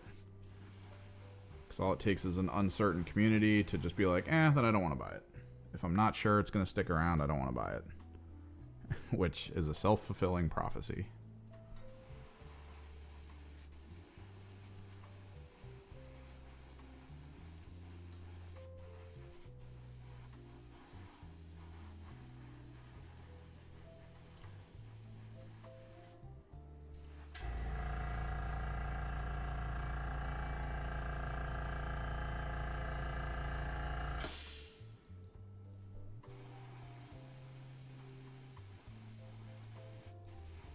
Something we are going to need to do as well. Gene Stealers are going to get kind of a general feel like how the mouse strains worked. We're not going to do the green, but we are going to do sort of an orange, yellow to pink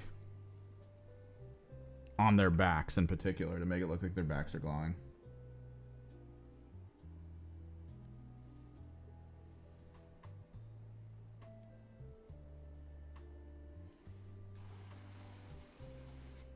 What, from the Marine reveal? I mean, we're not getting Compendium. Compendium's gone. From what I can tell. It sounds like the only Compendium teams that survived are the ones that moved to White Dwarf tier and got released. So, like, my Death Guard gone as well, but they are the same base size as Legionary, and I know this is a bit of a, like, oh, it's not so bad situation.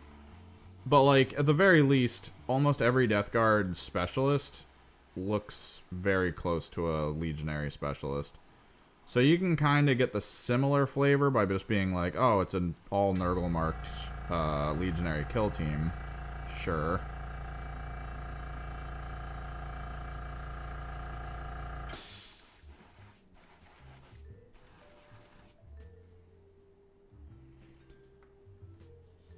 But it's a bit better than, like, let's say if you played the Talons, where the base sizes are huge and there's really not, there's not really, like, a straight-up comparison to them. So what ends up happening is that's just gone. Like, maybe you could potentially do some real serious twisting to kind of how the game works. I think the bases are about the size of a Gellerpox Hulk.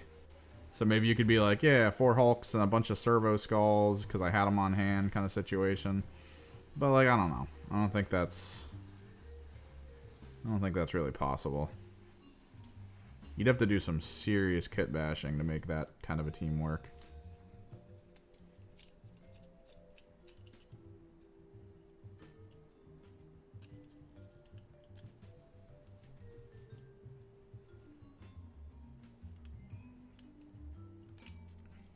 But yeah, you have access to Legionaries, and then technically, because of how much I've been talking about how the Nemesis Claw looks a lot like all the Legionary, technically, when Legionary are removed, you can consider them to be Stealth Death Guard.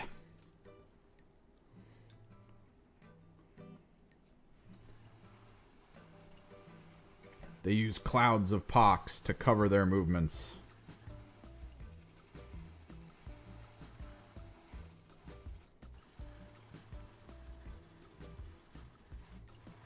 Okay, I feel like the cleaning made things worse.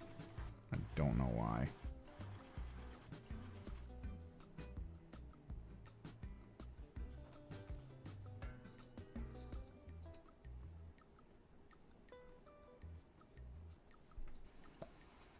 I did a full cleaning of the bit.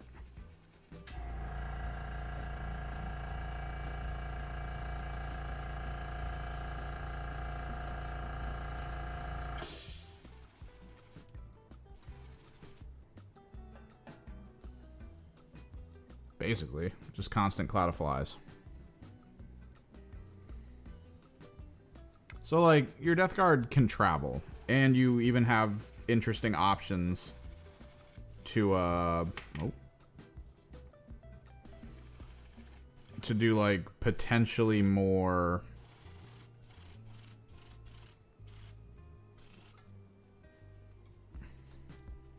like conversions, because there's probably some Nemesis guys who look a little too off for you to be like, oh yeah, these are perfect for my Death Guard, but like you could just push it a little further, make them look a little different. And it honestly might be the only squad that going forward can maintain that type of life, because I can't imagine there's going to be a way where they don't have at least something that's a Chaos Space Marine squad on 32s. I imagine the Emperor's Children dropping might bring an Emperor's Children style kill team to the field. Which, I mean, that's just rules at the end of the day. And if it's all 32mm bases and nothing else, you could technically be a team all about psychedelics for some reason. And when you get hit, you get, like, better benefits. Maybe it's like a burst of a mushroom or something that happens. I don't know.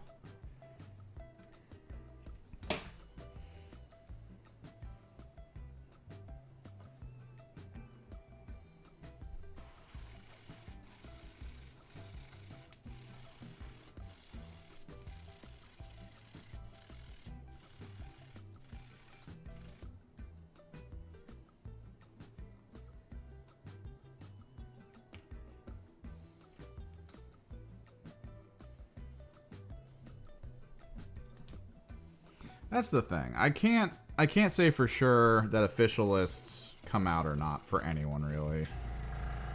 I feel like, to a degree, we should have seen a Tyranid list by now. That probably should have happened. We didn't. It was all compendium, which, I mean, not for naught, it was apparently competitive enough to win, like, LVO, so... Or to win, like, top 10 LVO. So, people are probably just not playing it well, I guess. As per usual.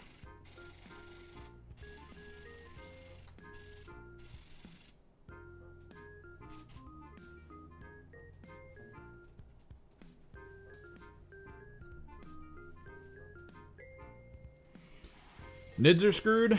The only demons we're getting are technically Gellerpox, even though Gellerpox aren't fully demon.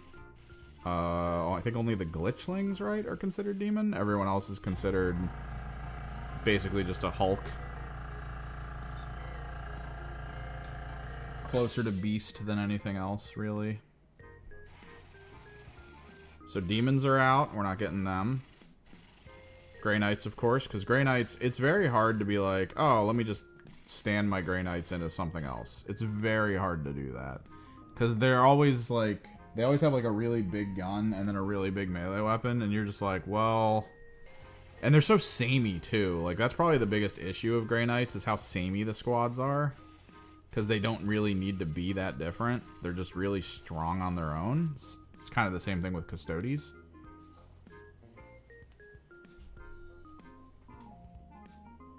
Fancy Poxwalkers. One of the people at the store that heavily plays Death Guard has a Gellerpox team, and he's going to be using the Hulks as two different squads of Chaos Spawn.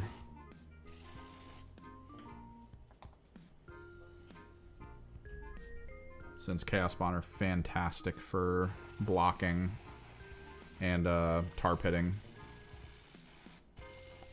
Some of the best tar pitters in the game.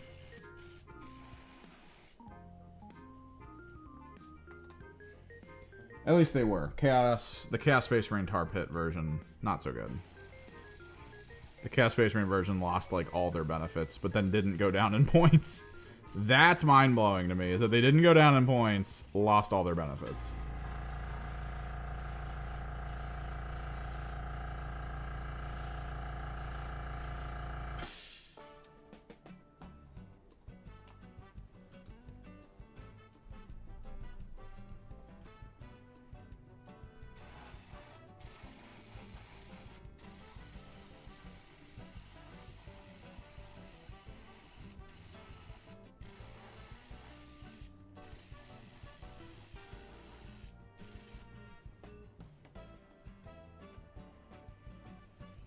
Gene Stealers. They're so good in Biosanctic. So stupidly good. I love them. And now I have 30 of them. I'm going to slap these MFers right next to my 2 squads of Abominants. Or Aberrants.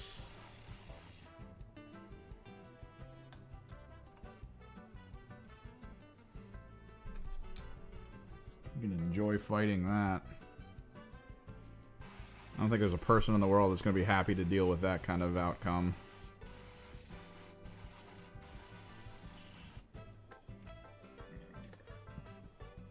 But yeah, the team thing, hopefully, I don't know. They need to flesh it out more. They need to talk about how, like, because I don't think they can really sustain themselves going forward off of just like picking a squad coming up as like a revamp or something for 40k and just being like, oh, it's a team now.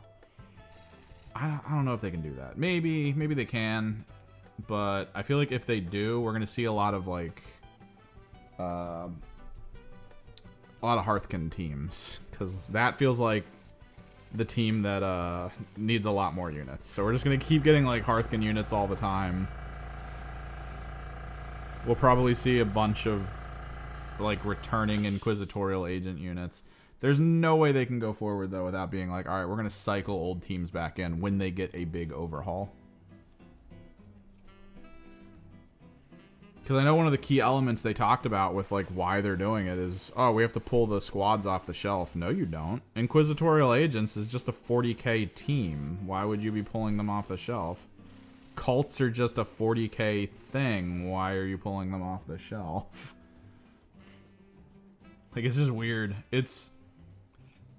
If it didn't sound so spin, like, I get some of the teams where it is a kill team, like, Poxwalkers are just a kill team at this point. They kept pulling them from the tabletop specialty situation. They just kept doing that. But, like, let's be real. Why are you pulling intercessors? What's the value in pulling intercessors? I mean, yeah, we could claim that, like, the upgrade sprues for things like Phobos and stuff is probably not worth you guys putting in every box, but... And then Hunterclade, yeah. Hunterclade are just Hunterclade.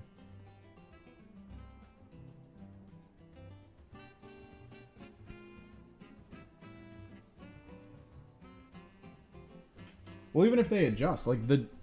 Hive Fleet. When Hive Fleet came out, Gene Stealers were the old models, which means they were also the old bases.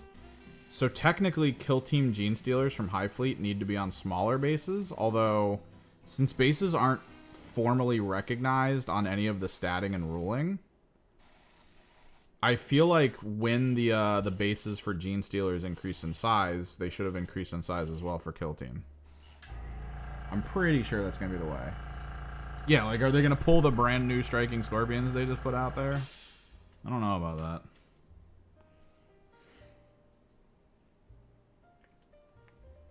You're just going to move them to a box that doesn't say Kill Team. That's all you got to do. And you've already done that with a few units. Inquisitorial Agents are one. Like, you've done it. It's happened. So, like, the spin just felt bad. In my opinion. Like, that should not have been the spin they went with. Of being like, yeah, we're going to stop selling them. No, you're not. We've had people in my Discord talk about how the upgrade sprues for Pathfinders are in the Combat Patrol. Like, I don't know, man.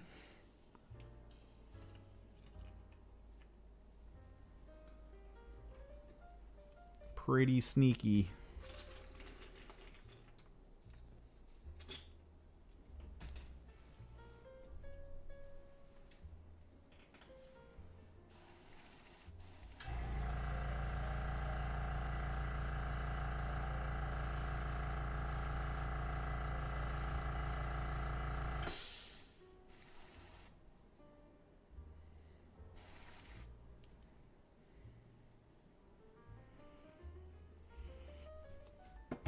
Oh no. Let's move this.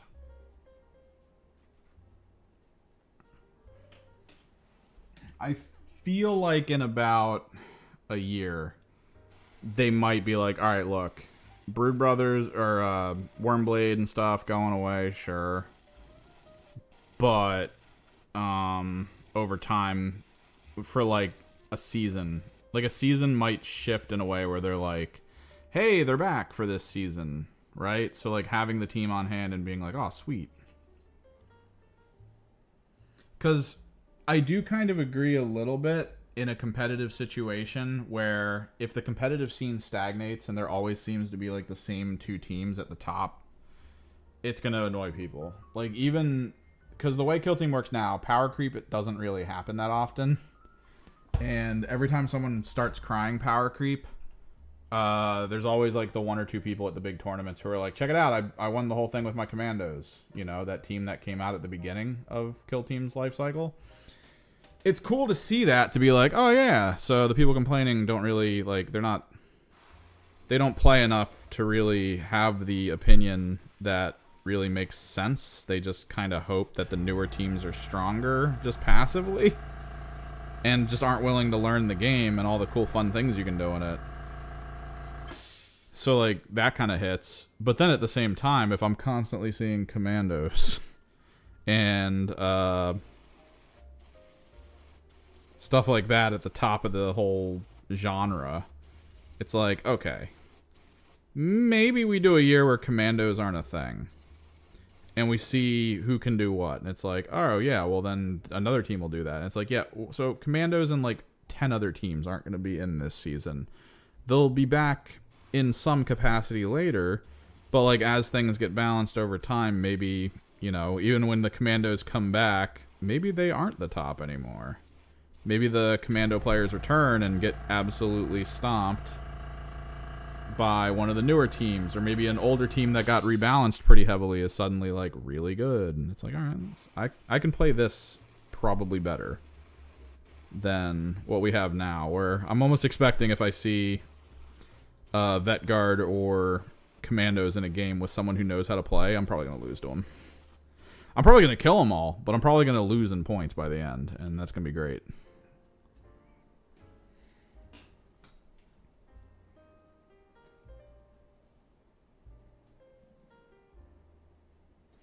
That's what I'm thinking too. We're going to get different core sets, but I think it actually might be, rather than the Magic the Gathering parallel, I think it might be closer to Yu-Gi-Oh!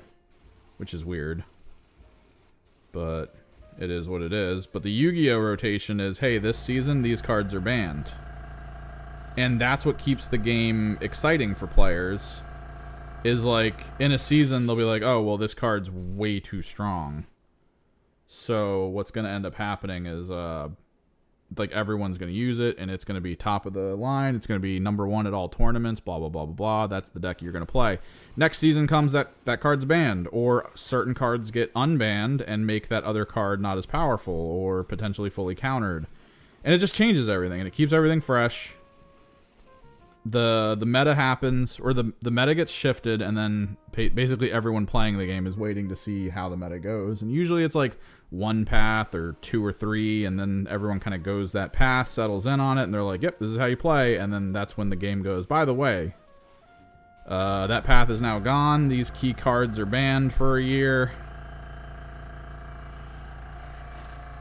And it just keeps the cycle going.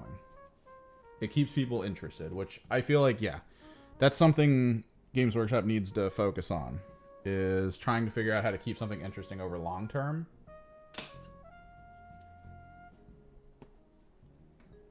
Which is not easy.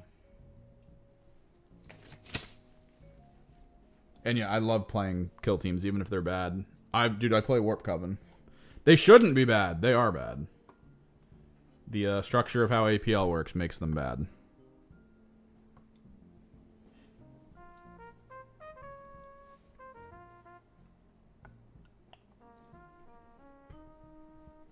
They've done so much to try to make them good, and every single time they do anything, it's like, it's barely a band-aid.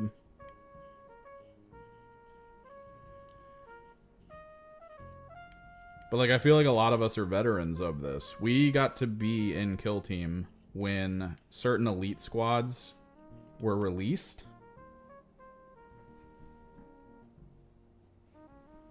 And around the time of those elite squads being released, that's when everyone was like, well, that's the end of the game. Elites are it. But then, like, after a tiny period of time, all of a sudden elites were no longer it. It's like, hey, man, they barely did any changes to the teams either. It was just like, no, we just needed a second to figure it out and realize what we need to do to play against them. And that's all. Elites aren't the end-all be-all. It just, you know, it just takes a minute. We'll figure it out.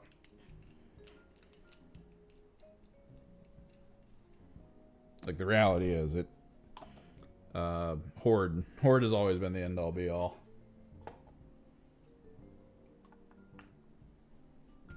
having more options to do more things is important in a game where you need that. I do like the counteract change. Honestly, I feel like counteract might make Warp Coven actually viable now.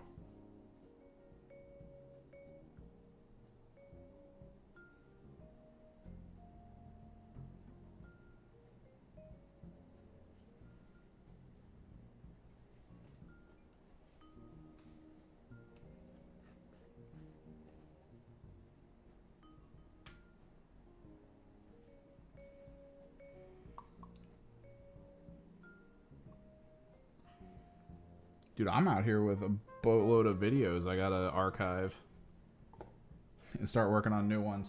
I'm kind of happy that the rules are free, but I think I need to figure out a more lightweight way of doing the team overview vids, because I don't want to. There's so many teams that I don't own. Like, I didn't buy any teams from this current season outside of which one was it?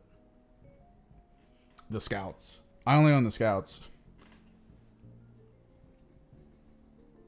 I was thinking Jaegers, but then I was like, don't really need them. And dude, I don't want to have to like keep purchasing. Like, at this point with the change, I feel like from every season, it might be worth just waiting for one team to be like, oh, that might be fun to learn. And then you pick that one team up. You don't even need it in the combo pack, honestly. Screw that. Just get the one team. Rules are free. Just wait for the solo box to drop. Get them then.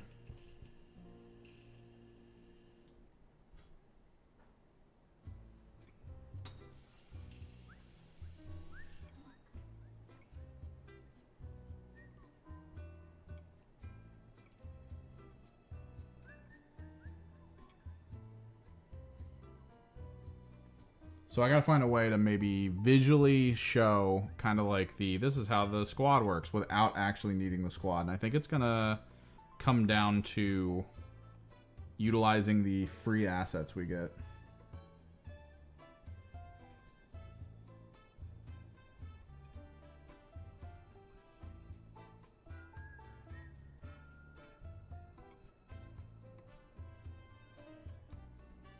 Because, like, from this point, once the game comes out, I could start going through the how to play with whatever squads I have as like, an updated video. And then for new teams coming out, we can kind of, like, simplify maybe with, like, some Photoshop cutouts from the reveals to be like, this unit, like, kind of situation. Because they do... Games Workshop's done pretty well to put up every unit in a squad with, like, a 3D... With just, like, a single-facing image of that unit. And then with, like, no background. So I could easily just cut it out of the artwork they give us and just be like, here you go. Let's talk about this guy. Wait, what? The new box? Was that the price they gave it? Did they just do that? Dude, 450. I don't think I can cut.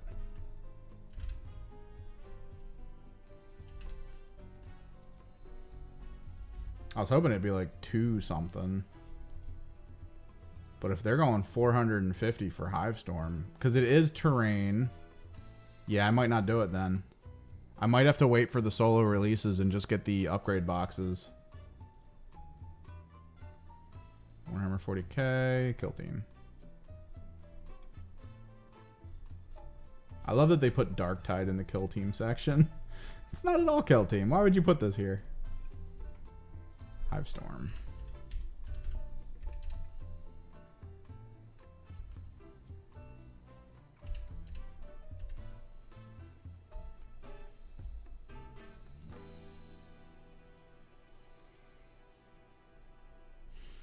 The thing is, I could see it because technically the 450 is all the terrain, the board.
You're also getting the rule book, all the new starting assets, the 2 teams.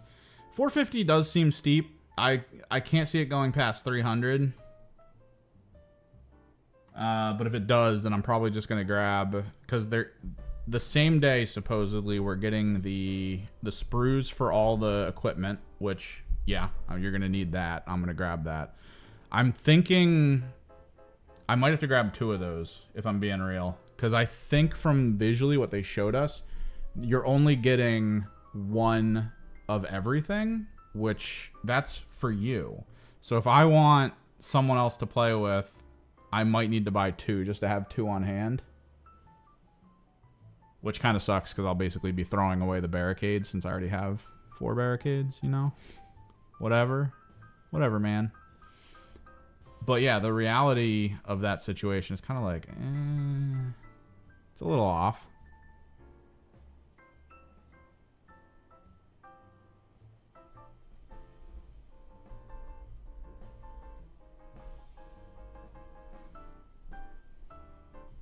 Yeah, there's no way it's above 300. But yeah, I might have to... I'll probably just grab 2 boxes. Like, even 300 is kind of pushing it if it comes out at that tier. Worst case scenario, yeah, I grab the 2 starting equipment boxes. And that's all I kind of really need. I already have a 3-inch tool from 40K that I like because it's magnetic. I have most of my tokens and icons anyway. They didn't really add anything that makes me go like, oh, I kind of need that. I think the main thing, right? Didn't they change? I feel like they changed the, and it'll probably come in the starting equipment box. I feel like they changed the objective sizes because the objectives are 1.5 inch, and let me look. This was something I wasn't too sure of while we wait for these to dry.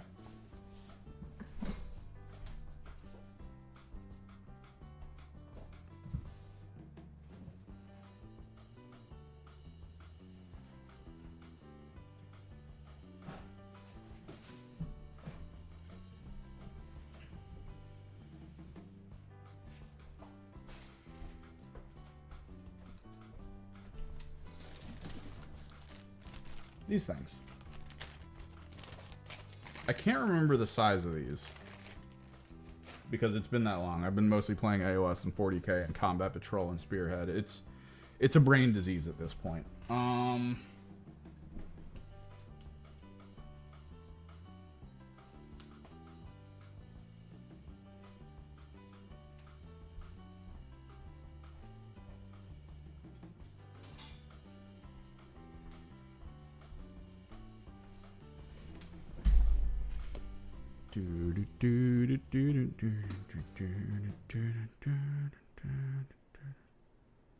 So this is 2 inches.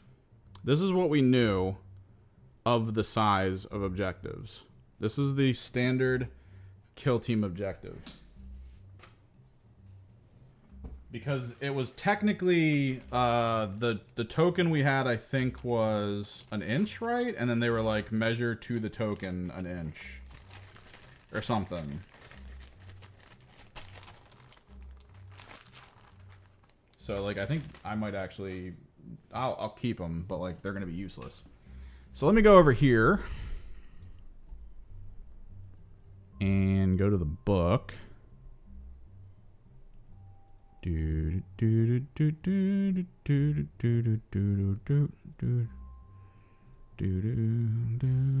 Markers. Okay.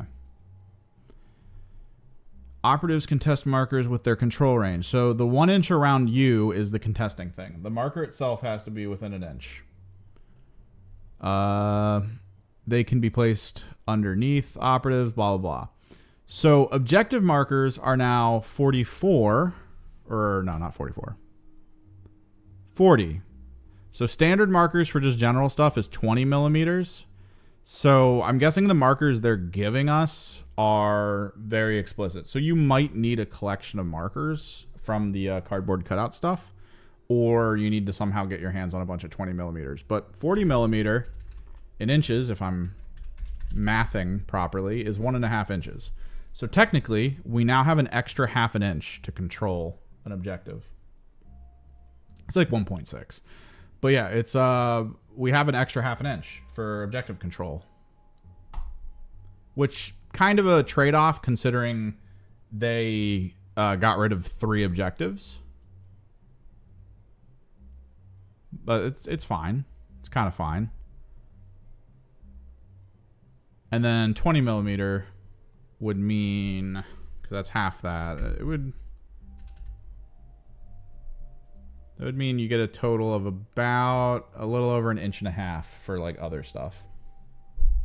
Because now they're like, hey, as long as the 1 inch range is within the marker distance, it's no longer measure from center of marker. The thing that makes it weird is smoke grenades, because smoke grenades are that 3D printed thing, right? And you're supposed to measure, I think, from the range of the marker, not the person. That makes it a little awkward, in my opinion. Missions, I think it's under glossary from what I saved.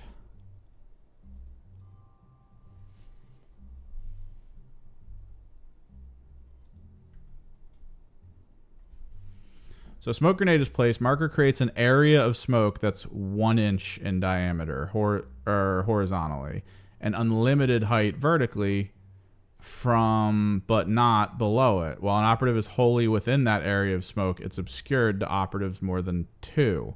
So this is weird to me because I don't know why you would have the 3D smoke concept, because the 3D smoke concept kind of prevents the operative from being where that smoke is, right? Like you can't stand on that 3D component of it. But it says, so it's a smoke grenade marker. So like, is there, let me look at the markers for the new Kill Team. Kill Team Hive Storm markers. Because they might, the 3D version of the smoke might just be there so you can have it sitting kind of on your side, which is something I sort of like, is that they have the grenades and stuff, the visual aesthetic grenades. I think that's more so that you can just put them on your side of the terrain, just where you can see them to be like, oh yeah, I have a grenade still. Kind of situation. Because if I'm not mistaken, where's the markers? Here we are.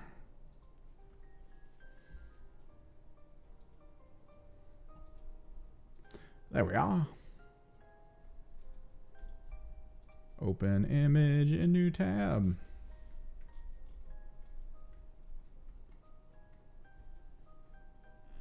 Yep. There is a, let me show you. We are. Oh, and phone call. Hang on.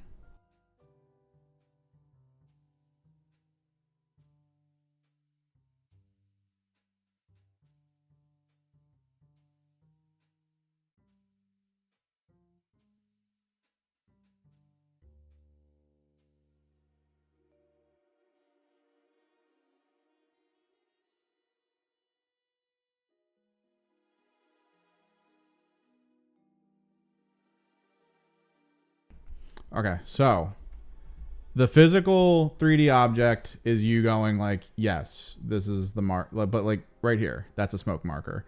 You'll probably want to use these instead of the 3D aspects. Those are just nice little flavor components.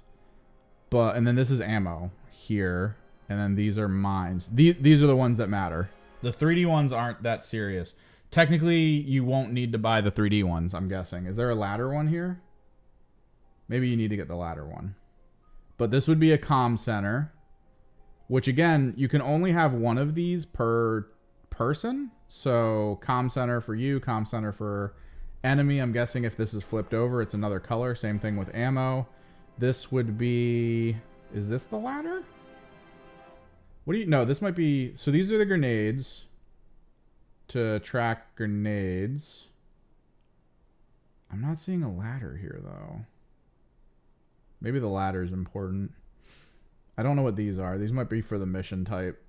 But yeah, these are smoke grenades here. So since these are smoke grenades, this is probably what you're going to put down on the field. And then it is 1 inch horizontally.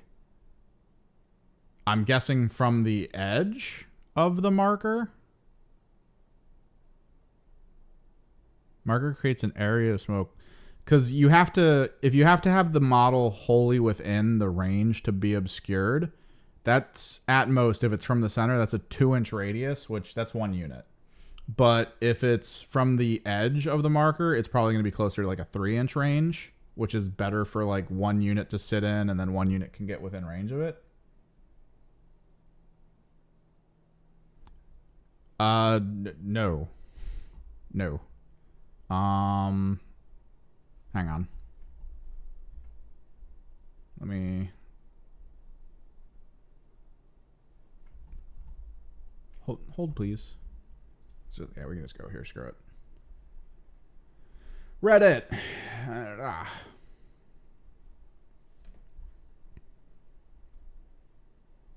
So you're getting tokens, the cardboard, but you also get these.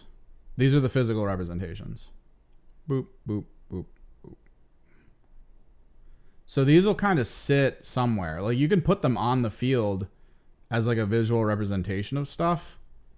But the reality is, if you're measuring to and from this, it's different than measuring to and from a circular token, right?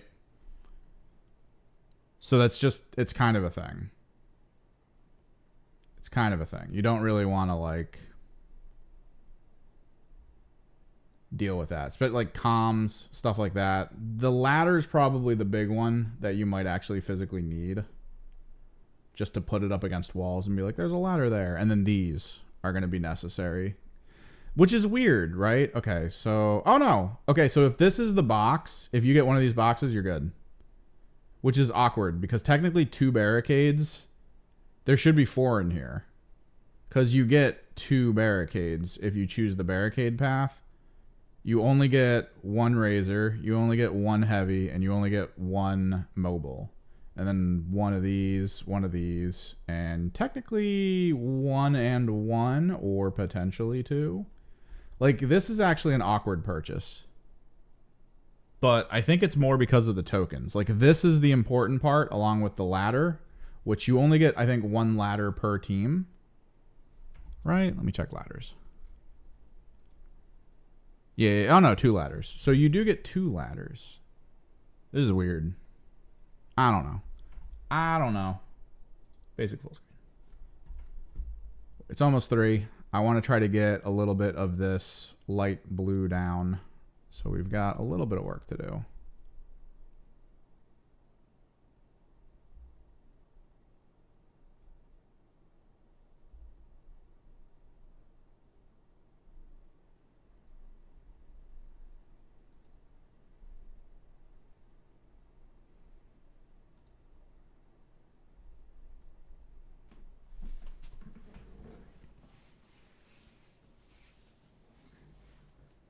No, yeah, but from the sound of it, it's still like fine. But like, did they tell us the price? Do we know the price, or is this still conjecture from like YouTubers? Which, I mean, let's be real, most of the YouTubers are getting it leaked, so it's probably true. It's probably true. But like $450 for that box, oof. Especially after the announcement for the PlayStation Pro being like $1,000 in some places if you want everything. Oof. Oof-da. Alright, we need to be careful with this blue as well. I can't have stuff just sitting under here.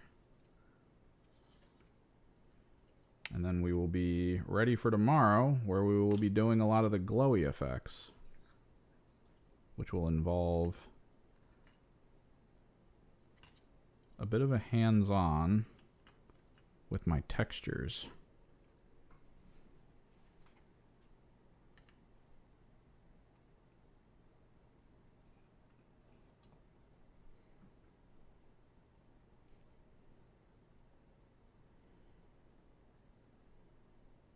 Honestly, if they get it out for $300, that'd be great.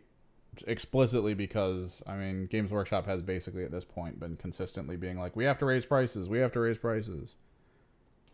Like, just over and over.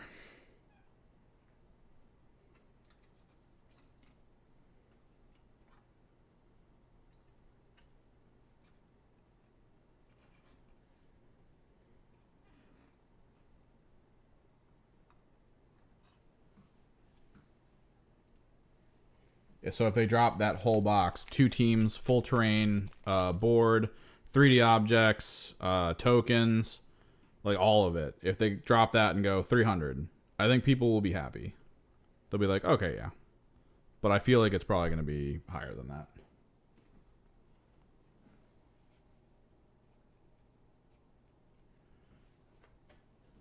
Well, yeah, and I mean, it's Auspex. I think at this point, everyone's 1,000% sure he knows someone at Games Workshop who just tells him all of this.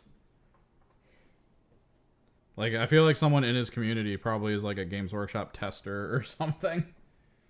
Or just a person that, like, works in general in that place and is just like, hey, man, just letting you know. Which is wild because that whole system of leaking...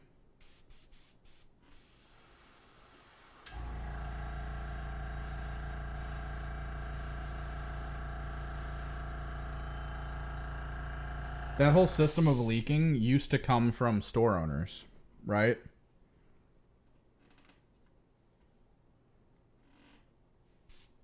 Which apparently, according to a store owner I've talked to, after that was a thing for a while where like YouTube leakers would explicitly come from some store owner that would like leak that information out to people that they got emailed.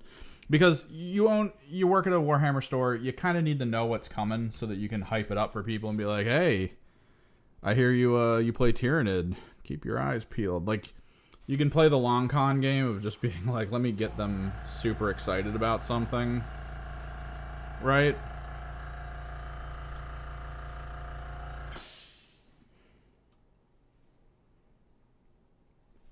But because of that, there was also the store owners who were like, yo, I love your YouTube channel. Just so you know, here's the information we have for the upcoming release of like the next whatever box.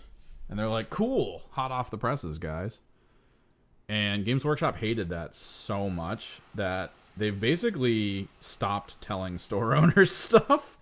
And they've made it so that their emails are like through a service that tracks things. Like it's not oh dude, it is lockdown central.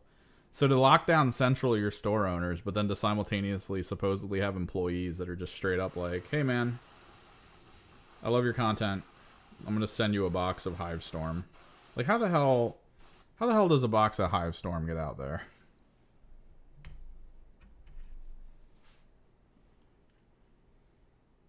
How did that happen?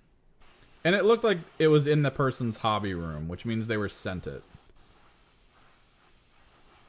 Like, I kind of want to know... I kind of want to know what that's like. Because it happens in video games a lot, actually. Because, like, you know how companies send copies out to people for, like, review and stuff? Sometimes what'll happen is the company will send you the review copy and then they won't send you the DMCA stuff or the not DMCA. The NDA.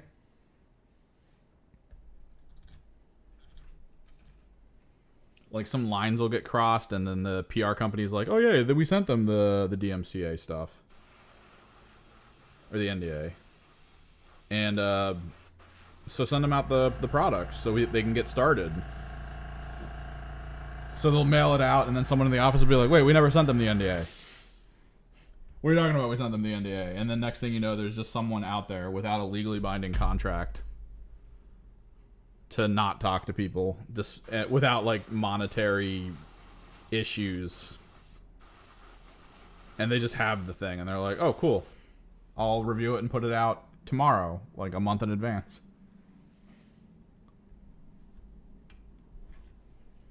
So like it makes me wonder if there's a PR company that works with Games Workshop and they're just not on the ball. They're just like, yeah, send out the Hivestorm to all these different content creators. It's like, should we get them to sign NDAs? I think we already did. Just do it.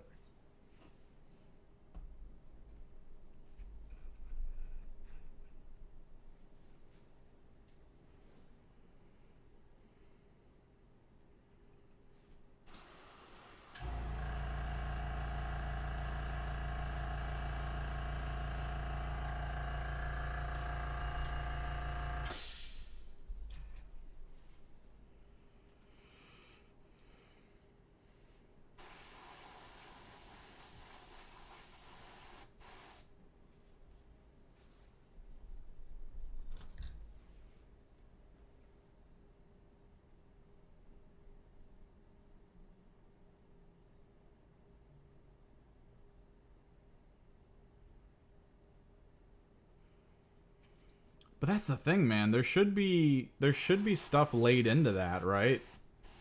Like, if you're gonna try to prevent it from happening, you need to put stuff in there so that if the person gets it and has the NDA and then gives it to a friend, that's still on them. And if you can track that, if there's like something on every page, like a watermark serial number, then they just know who did it and they can actually take legal recourse if the NDA was signed. Like, they don't handle it well. They don't do it.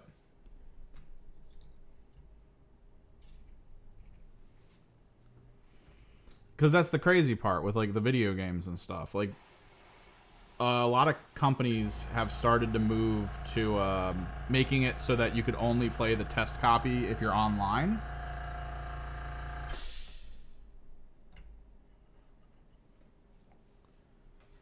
And they can track that stuff. I've actually had people get yelled at by companies because, like, Nintendo will send them a copy of a game that's coming up, right?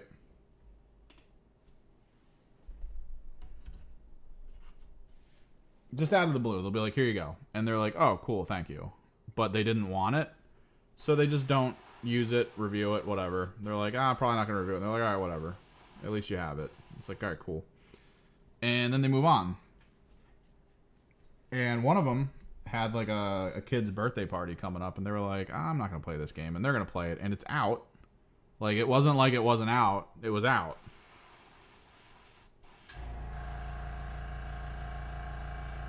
So they gave them the code that was given to them.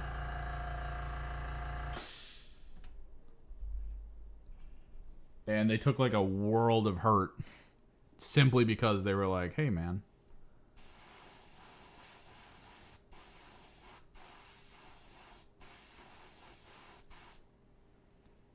They were just like, hey, it's not on. We noticed it's not on the Switch that you normally use. They were like, what? How do you know that? How are you seeing that? We noticed it didn't go to your account. It went to someone else's account.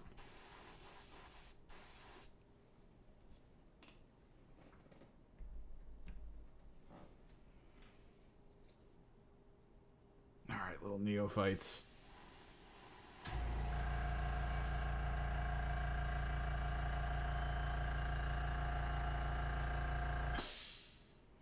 Like, come on, man. I could use a box. I would have signed the NDA. I'd be like, hey, guys, I can't stream for a while. And you'd be like, why? And I'd be like, don't worry about it.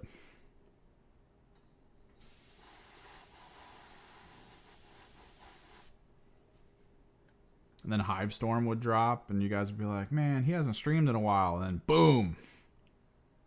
Tons of footage. I'm going to try to figure out how to set up a table down here so I can get some like game examples going. I want to run a co-op campaign. Not campaign, just a co-op game. So you guys can kind of see it.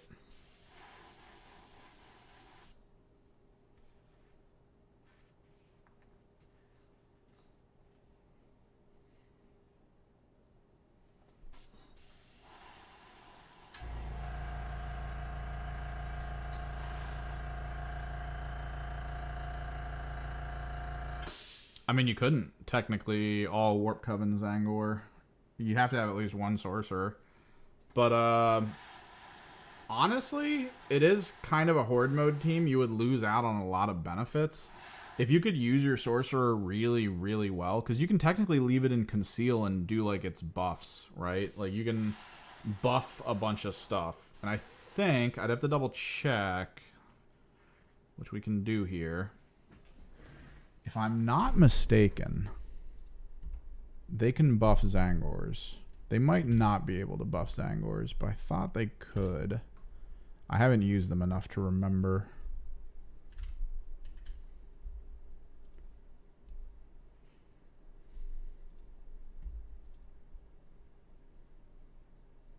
Whoa, lots of viewership today. Thank you guys for popping in and hanging out. I try not to watch numbers because my streams are always really low key. Dude. Psychic actions. We Fate. Select one friendly Warp Coven, which that would include Zangors. Twist Destiny, same thing. None of these explicitly say... Yeah, none of these explicitly say that it has to be a Rubric Marine. Which would mean you would get 1 Sork and 10 Zangors. That's 11 units. Sorks can be built to be really scary. You would probably go Copish, and then if he's going to play back, you can give him an upgrade that might help that a little bit. Like a fun mobility thing. Like Time Walk or something. I would probably give him the Psychic function. Which one is it? I think Destiny, was it? Each time that enemy operative fights in combat or makes a shooting attack in the roll attack dice step, your opponent cannot re-roll. The enemy operative ignores positive modifiers. To incapacitated, its or psychic power is selected again. Each time a shooting attack is made against that operative, roll defense dice step. You can re-roll all of your defense dice. Destiny's not bad because you could weave Fate one of your Zangors and just mad re-roll on people. I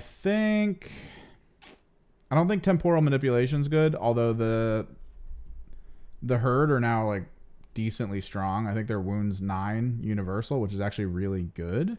They're a lot closer to how Felgor work. Oh, they do have it. Nice.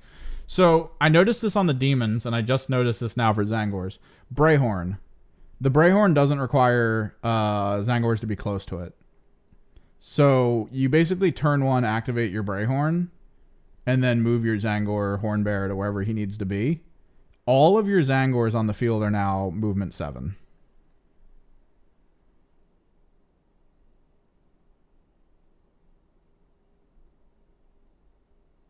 Like every single one is going to be movement 7.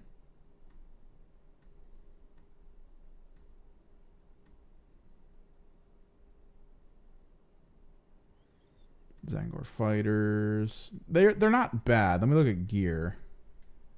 Equipment. So the only thing you really have access to at this point is your leader is probably going to get arcane robes, since you can use them multiple times now, which once per turning point, critical damage would be inflicted. If you do so, that attack dice inflicts normal instead. That's a really good one. I think Occult Talisman's fairly good into some stuff, but mostly arcane robes.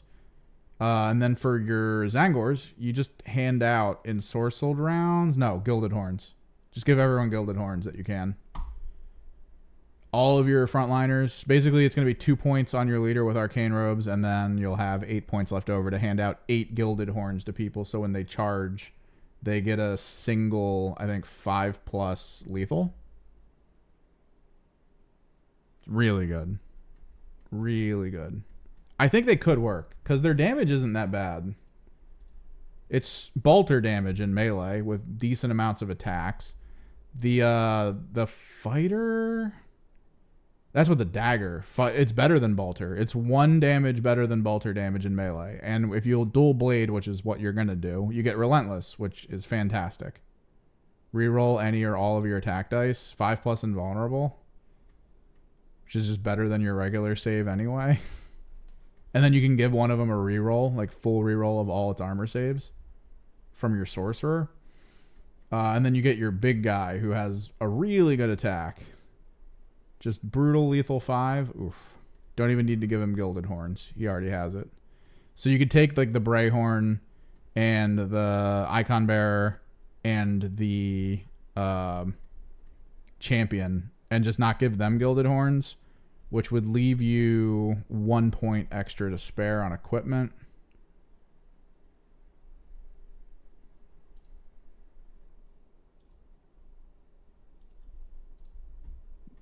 Which, honestly, I don't even know where you could put it.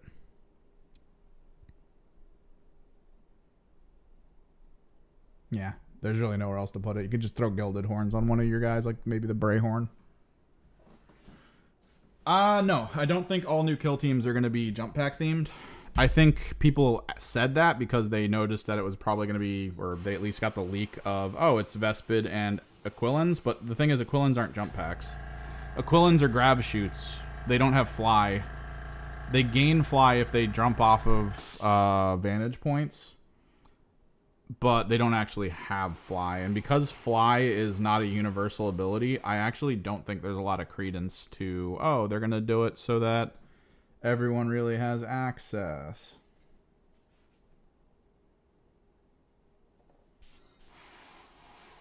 I think Zangors could be good because the Warriors are 2 GA. Keep that in mind. If you think you don't need a Brayhorn, you should take a Brayhorn. You should take at least one Brayhorn, one champion. You can probably not take the Icon Bearer necessarily because he does have a short range on his ability, which, I mean, it could help. What is he? Icon Bearer. So it's a 3-inch range. It only helps Zangors. It increases their invulnerable save by 1. It could be useful. It could. But like the way it works is you've got 10. So if you get rid of 3 for the specialists, you only have 7, which means it's technically 3 active. Oh no, wait, no. Are they GA? Oh no, that's right. Ooh, I completely forgot. The Zangor Warriors aren't GA2. It's the command point that gives them GA2. Speaking of which, strategic ploys. So Mutant Herd is like the only one that matters to you at this point outside of what your Sorcerer can do. Uses Tactical Ploy at the start of any friendly, and anyone within 3 inches of him gets to maneuver with him as though they are GA2. Exalted Astartes is an issue. You don't, because Exalted Astartes got a huge buff, but it doesn't help Zangors. The only thing that helps Zangors out of any of this is Savage Herd. Outside of that, you would probably have Exalted Astartes up at all times to help your Sorcerer specifically. Psychic Dominion would probably be played once in a while, but probably not. You don't have any rubrics, so Slow and Purposeful is out of question. And then it's basically until the end of the turning point, each time a friendly Zangor operative fights in combat, before rolling your attack dice for that combat, you can retain a success, which is good. Because if you Gilded Horn and this at the same time, you're basically guaranteed a crit.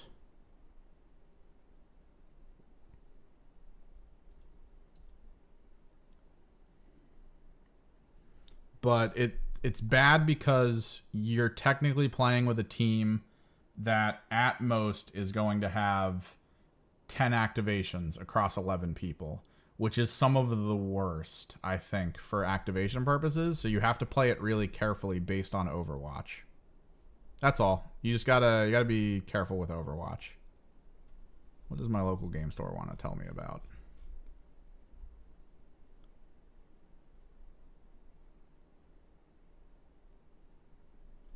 Oh, they're almost at 100 people. Oh God, we've been over 100 for a while now.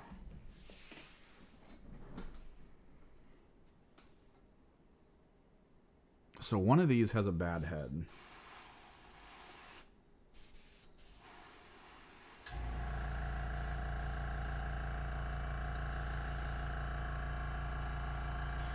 New orcs would be great. New orcs would always be fantastic and always accepted. I feel like they need to give us melee-centric orcs. I feel like we keep getting weirdly range-centric orcs. Like, they're always slightly too ranged. Like, if you've looked at the new rules they just revealed today from the orcs, the Commsman has one of the best guns I've ever seen. Like, before we finish. 251. We'll get through them. It's not a big deal. Warhammer community. Like, the lethality in the game's definitely gone up. Basic monitor. So this is cool. This is a piece of equipment. I love this, actually, about them. Because this shows something that could happen with a lot of teams. But if you take the Harpoon as the equipment, once per turning point, you pick one guy to use it. 8 range, lethal 5, stun, 4/5, 4 attacks, 4 hit. This is how the equipment works. It's just like grenades. Everyone gets it, but you can only use it once per turning point. Unlike a grenade, you can then continue to use it per turning point rather than being like, it's gone. But look at this. Look at this freaking gun. 6 attacks. It's a pistol. Pistol. 6 attacks, 4+ to hit, Only 1 damage. It's like, alright. Range 8, yeah. It seems to be the new pistol thing now. Devastating 2, severe, and stun. That means it is guaranteed to, if it doesn't crit, upgrade a normal to a crit. And then it stuns. This is a guaranteed to stun gun that you can't really roll defense dice against if it gets crits. Like, this is so weird to me. I love this. Select 1 friendly commando operative visible to and within 6 of this. Till the end of that operative's next activation, add 1 to its APL. It's just 1 APL. I got a plan, lads.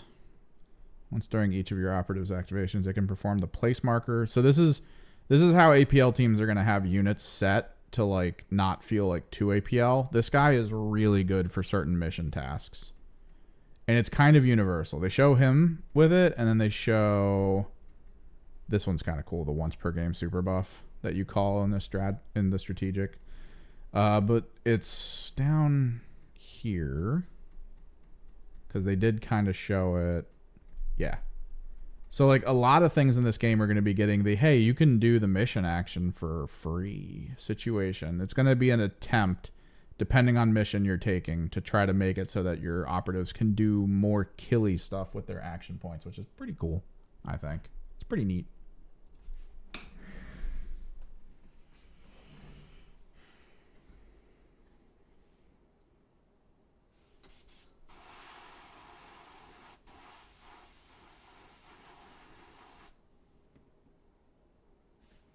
But yeah, it'd be cool to have a new orc kill team. Music! Even though we're about to get moving here. Go out for a walk.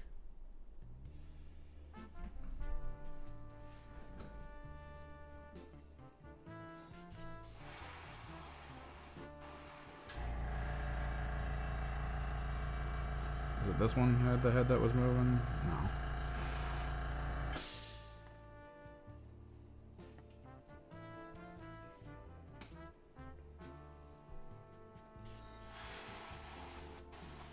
Yeah, I know people are hoping, like, I feel like the general gist of what people are talking about right now with what they're expecting from the next couple seasons coming up and stuff is that as teams get cycled out, we'll see replacements for them, right? So, like, Legionary gets recycled out.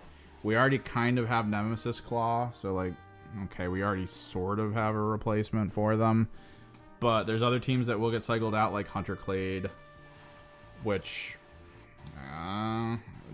there's very little in the game that feels like how Necron and Warp Coven play. Although I think Brood Brothers is trying to play that way. Like they're trying to feel like that kind of like weird gimmicky super elite with just rando stuff to do missions with kind of situation.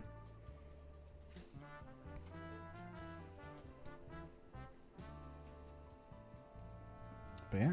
We've got all of the pre-lighting done. We're going to have to, tomorrow, get on the fluorescence, which will be, we have textures, we have like stencils, which will be on these guys, the neophytes.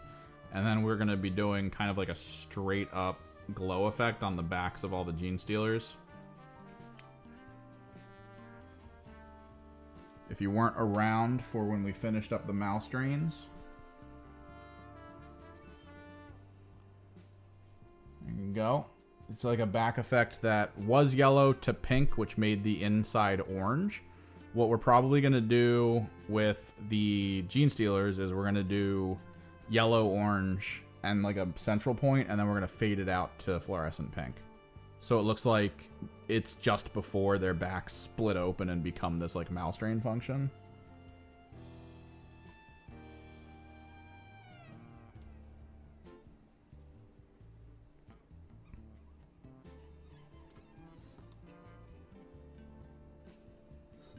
And then we have to paint all the eyes and everything. We have to remix another fluorescent pink setup so we can get the claws and everything painted, as well as dry brushing on the edge highlights onto the carapaces and armor and stuff. We got a bit to do. We might not even complete it tomorrow, but again, until the Mouse Drain Alpha comes out, that's it. Gene Stealer's done. My full list is set and prepped. Bulk aberrants with at least one abominant leader within them. Maybe 2 if I can find the points for it. 30 gene stealers with 1 patriarch. We're going to have some neophytes with this guy as an option. I'm probably going to leave 1 aberrant squad empty, because I do think this guy needs to be able to flex. He's going to get the upgrade that allows him to infiltrate his squad somewhere. Which means in certain games, I could put him in my 20-man neophyte squad and then make a wall of neophytes to block my enemy's move in the first turn. Or I could put him in the aberrant squad and then place the aberrant squad somewhere annoying. That will definitely cause problems for people. Which, it allows you to just switch. And he's scary in the aberrant squad since he gives them a bunch of benefits that are melee heavy.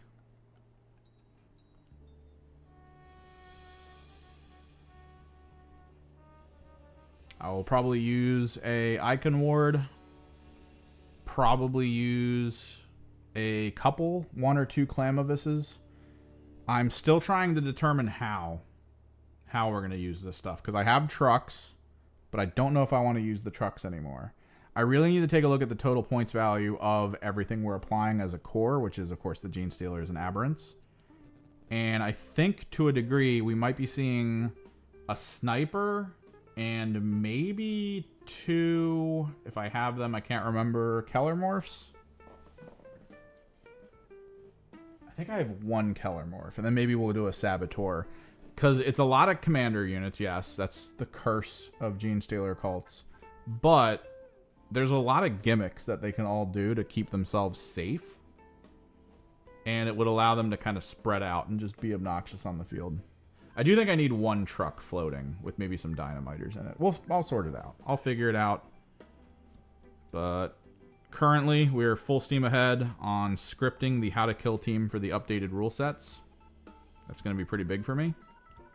It's going to be a huge video, too. Probably at least an hour, if not more. We're going to try to get it pre-recorded, and then I'm going to try to do as much editing for it as humanly possible.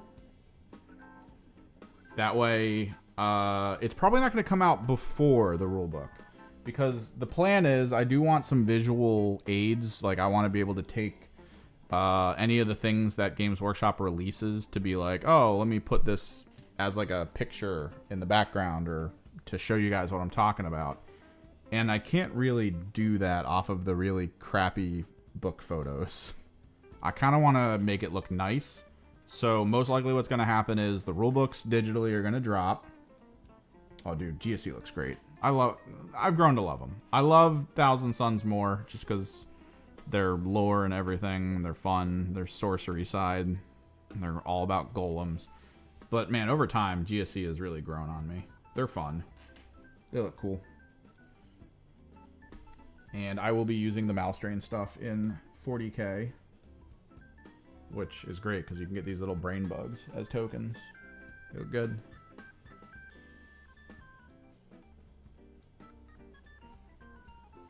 But yeah, most likely my all rules How to Kill team video is going to come out at least a day after the rules actually land. So, you know, look forward to it. Maybe. Could be cool. I gotta get moving. I mean, we've already broken down and cleaned this airbrush. I don't know why it's still acting weird. Most likely I'm going to have to vat clean it, but we're going to wait until after we're done the stencil work on these to get that ready. And then I got to start reorganizing all my display cases here. Also, tournament this weekend for Kill Team, kind of a going away thing during the store anniversary of my local store. Which team do you guys think I should play? Again, I have pretty much all of the season 1 and 2 teams. I only have scouts for season 3. I also have the split season team of the cults, and I have from the White Dwarf. I have Warp Coven and Harlequin. I think that's it for that. My buddy is the Hunter Clade. Oh, I have Wormblade as well from that. And of course, I have a boatload of Gene Stealers if I want to just do a one-off high fleet. But the question is, which team do I pick for this weekend?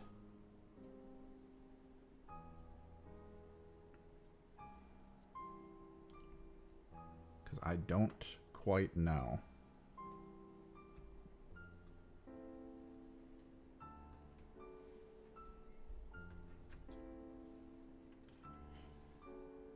Corsairs? That's not bad. I'll keep that in mind. Because I was thinking Hearthkin. But every time I think Hearthkin, I think, man, there's a ton of rules these guys have that I think makes them really cool that I don't have a full grasp on. Which means I can guarantee that between rounds, I am going to absolutely forget to put tokens down. I'm going to absolutely forget to apply bonuses. I'm going to absolutely forget to place grudge tokens. Whereas Corsairs, I have played, and I do really like them. And I do have the full selection. Oh, speaking of which, you want to know what the biggest fun thing is now? Well, I guess it's not the biggest. But a new detail that I kind of figured out while I was doing all my scripting. As far as I can tell, because Approved Ops says nothing about it, and the rulebook says nothing about it, rosters are gone. Rosters are gone. There's no roster building for tournaments anymore. Like a unit, use it. If a unit has a bunch of different options, consider all of them. When you have things like the Hierotech, where Hierotech and Warp Coven, whenever you take a sorcerer or a Hierotech leader, you're supposed to select the abilities it's going to have before it goes on your roster. Don't do that anymore. Or at least just don't even care about it. Because at this point, you can be like, I'm taking my Chronomancer, these are its abilities. I'm taking this Sorcerer, these are abilities. I don't need to preemptively go, okay, the Sorcerers I have for my Warp Coven, the ones with the Copishes have this specific loadout. I can actually just go, like, on the fly, pick what it is. Which is, in my opinion, so much better. Because some teams would cut very close to having good options at a full scale. It depends on who I'm fighting. I actually, dude, I love the Wraith Cannon. Because, like, no one ever expects how powerful it is. It's just a ranged melt-a-gun. Like, a really good ranged melt-a-gun. But everyone says to just go with the Blaster or Shredder. Now that the Shredder has Rending, I believe, is what they upgraded it with.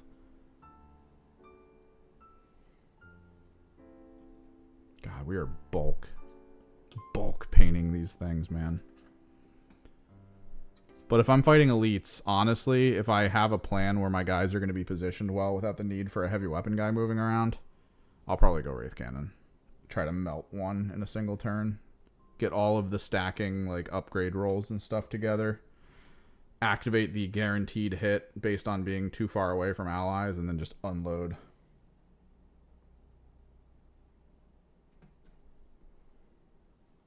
The pro that played in the test game explicitly said the new Corsairs are going to be insanely fun. And that he's going to play them in the new season. So I think they're going to be good. What I did personally, I didn't buy another box of Corsairs. I bought a box of Reapers because I wanted the extra heavy weapons. And they already give you the arms for the other weapons in the original Corsair box. So I already had them. So I just bought a box of Reapers and gave the cool Reaper guy the Shuriken Catapult, and then I just glued a Shredder onto one, and then I glued a couple side ones with extra people so I could have like a different warrior. And with either the blade, you don't really need a power sword and pistol on a warrior, although now with how the warriors are, I'm happy I made the rifles. Doing the rifles the way I did was a good little magical happenstance to have extra rifles so I could get the characters that could have accurate now, which is good. But yeah, thanks for hanging out. Thanks for chilling. Thanks for talking. Hopefully I see you guys again tomorrow as we push through and try to finish my GSC. Got a bit to do, mostly with airbrush, so it's not that bad. And then at some point I need to sack up and finish these extra bits for my Chaos Knights, so I can have some options. Till next time, guys. Later.